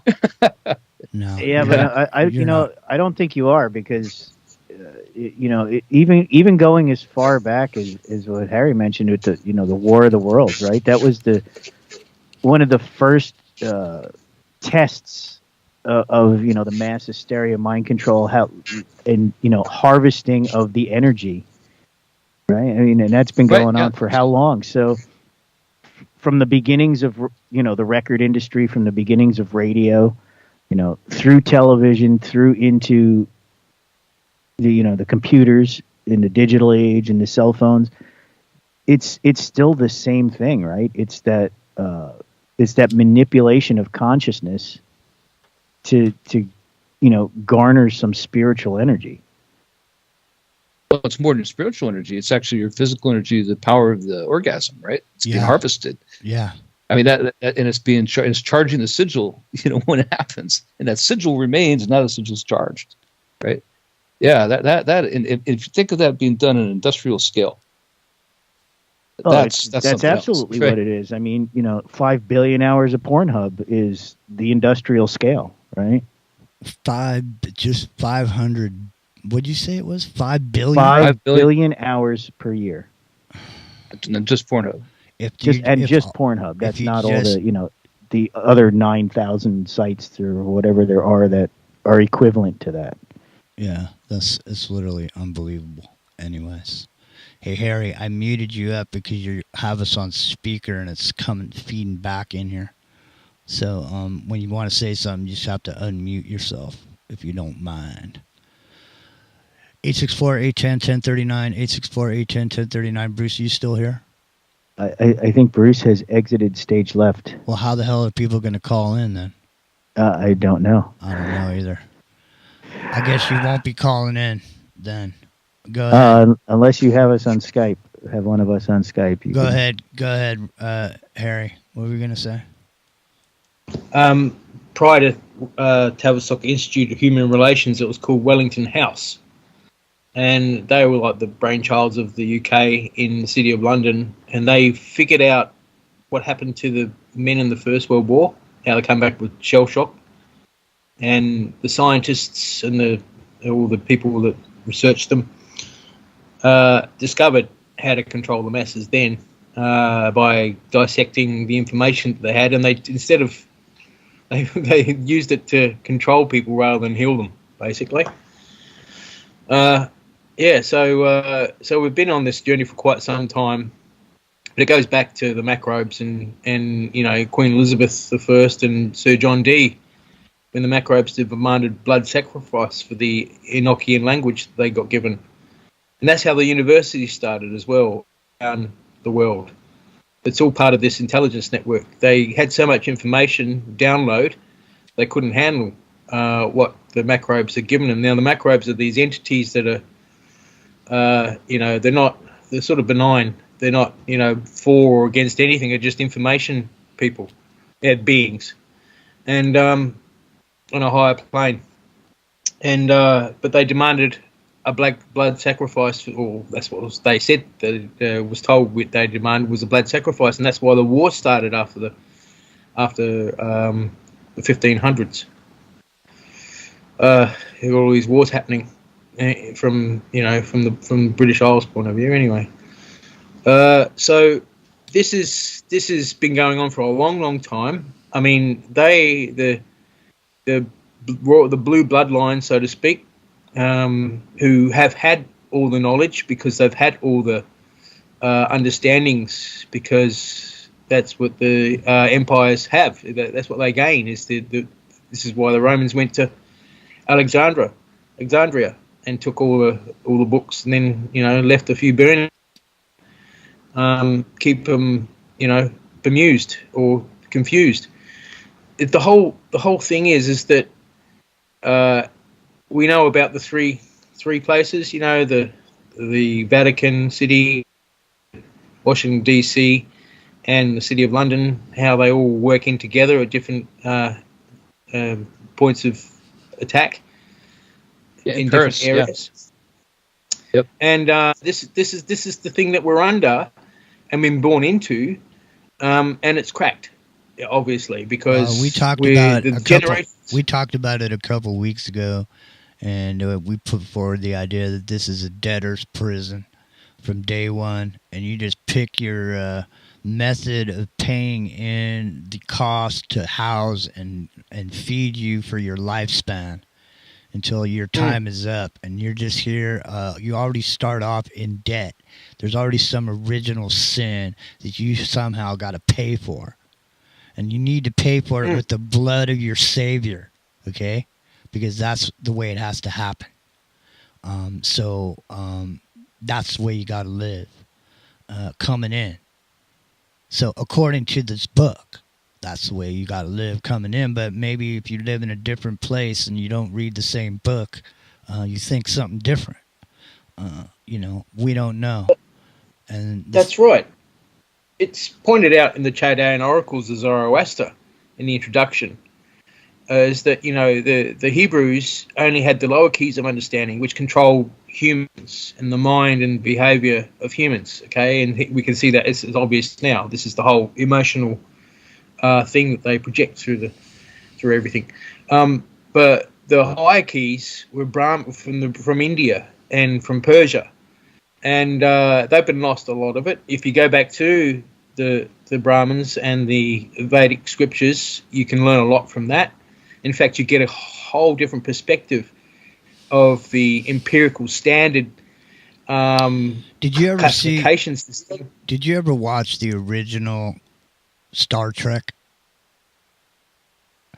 Did you ever? No, I was never interested in Trek. No. Well, let me just say, you should look at the original series as a secret esoteric notebook. Okay? Every one of those episodes has secret esoteric occult knowledge in it. It comes across like a TV show, but it's not really a TV show. It's really a Masonic drop method, Dropbox. So it reveals the Watchers and all that too. So, Mourns for Adonis. Well, listen, the one episode I was going to bring up in reference to what he was just saying, Epic Journeyman, is the one where Kirk, Uhura, Bones, and Spock go down to a planet. They beam down because there's an energy source, and they go down there, and it's Zeus, and he's sitting on a throne, and all he wants them to do is worship him. He wants Kirk. He has to have Kirk kneel and worship him. He needs to have the love and devotion of people in order to exist, in order for his power to continue. And so I find this to be an interesting parallel with the idea of a God and praying and this whole thing. That why would it make a difference to the creator of everything if you felt one way or another about something? Well, the moral of that story too is it's revealing the Watchers, right? They're supposed to be interned in the earth, or under rocks and all stuff. This place until the end of time. Essentially, they get released. But the thing is, the people who worship the Watchers, right? That's a real thing. That's what we call the Illuminati today. That's what that is. And if you think of Zeus in that episode, he's actually interned. He's in prison, right? He's on that planet over there to keep him away from everybody. He's in quarantine, just like the actual story. And they get too close to him, and he reaches out with his hand and grabs the Enterprise and brings it in, right? So the thing about Roddenberry is he was a keeper of that knowledge from the seance of the Nine in Maine back in 1938, was it? I think it was. Mm-hmm. The seance of the Nine. Yeah, he was part of that club that they had, the people who kept that knowledge afterwards. And so he has all kinds of access. Yeah, that Peter Lavender talks about them. He goes into the secret space program and talks about how, it links into the JFK assassination and how it was all planned by these group and stuff. And bishops, the bishops. Who was the Guy Bannister? Is the Pope of the bishops? Yep. So Guy Bannister. That's funny. That's a funny name. He shows up everywhere too, man. He was even at that acorn-shaped UFO thing that crashed in Pennsylvania. Isn't that Bannister, The one up in, There's another guy named Bannister. He used to be an IRS agent, and now he has a talk show.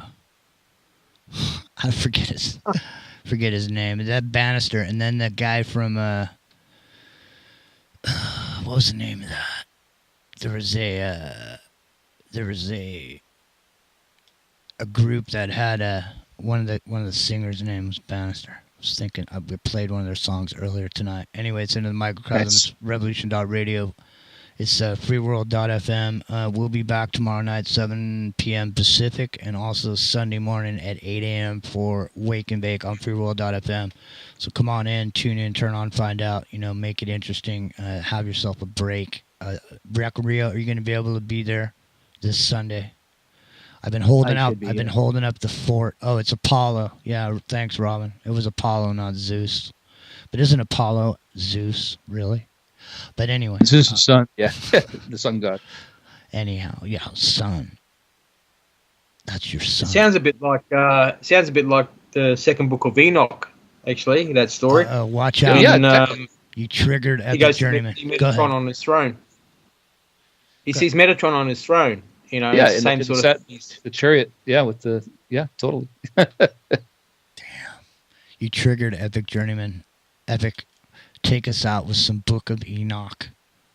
Well, no, there's the first Book of Enoch, second Book of Enoch, and then the third. And the first one's the Book of the Watchers.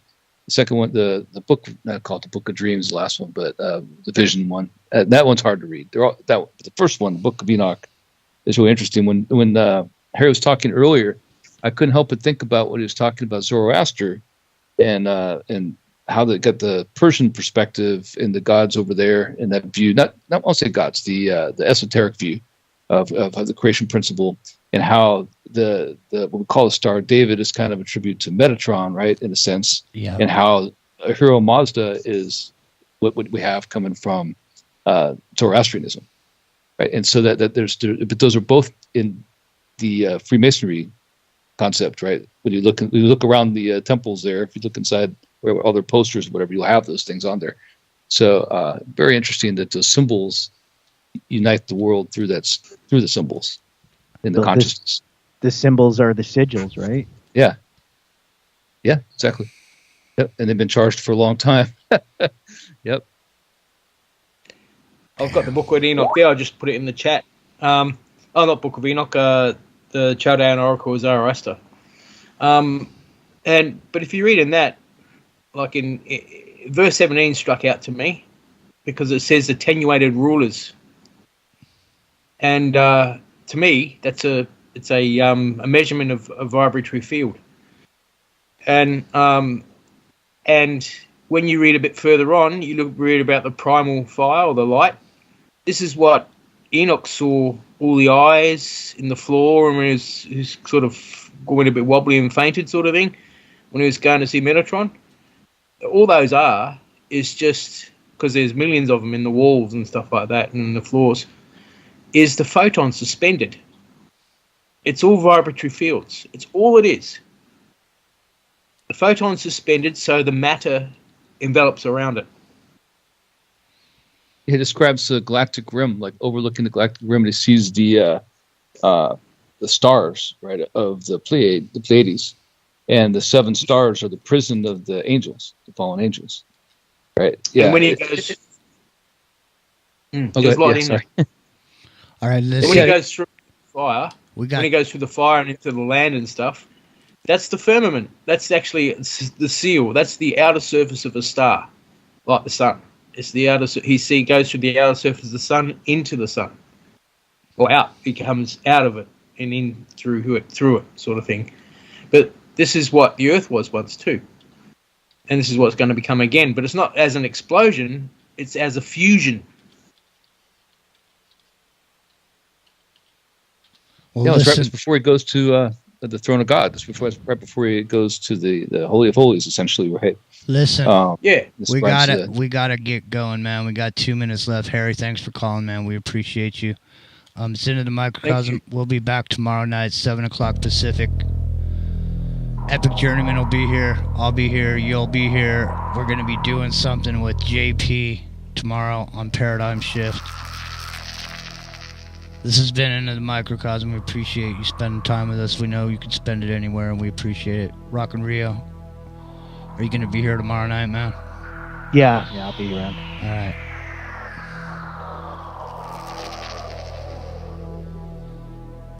We'll see you tomorrow night, eh?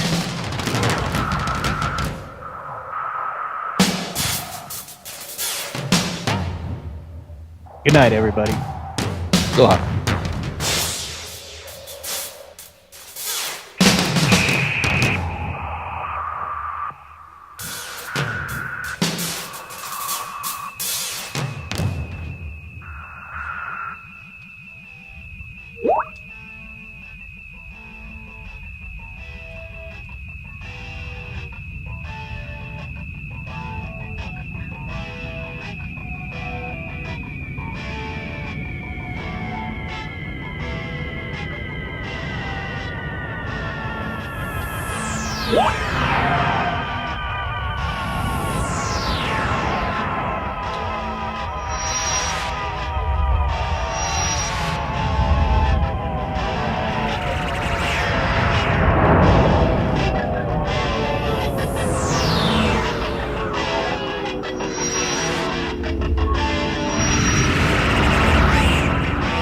People of the earth, can you hear me? Came a voice from the sky on that magical night.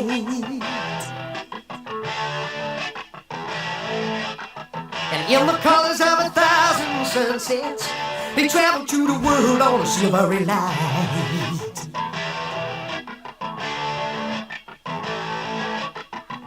The people of the earth stood waiting, watching as the ships came one by one. Setting fire to the sky as they landed, carrying to the world children of the sun. Children of the sun. All at once came a sound from inside, then a beam made of light hit the ground.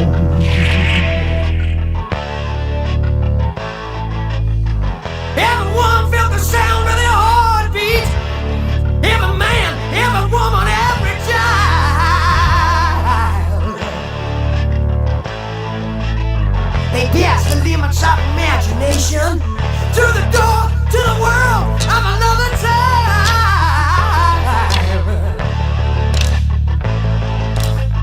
And on the journey of 1,000 lifetimes, with the children of the sun, they started to climb.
Ships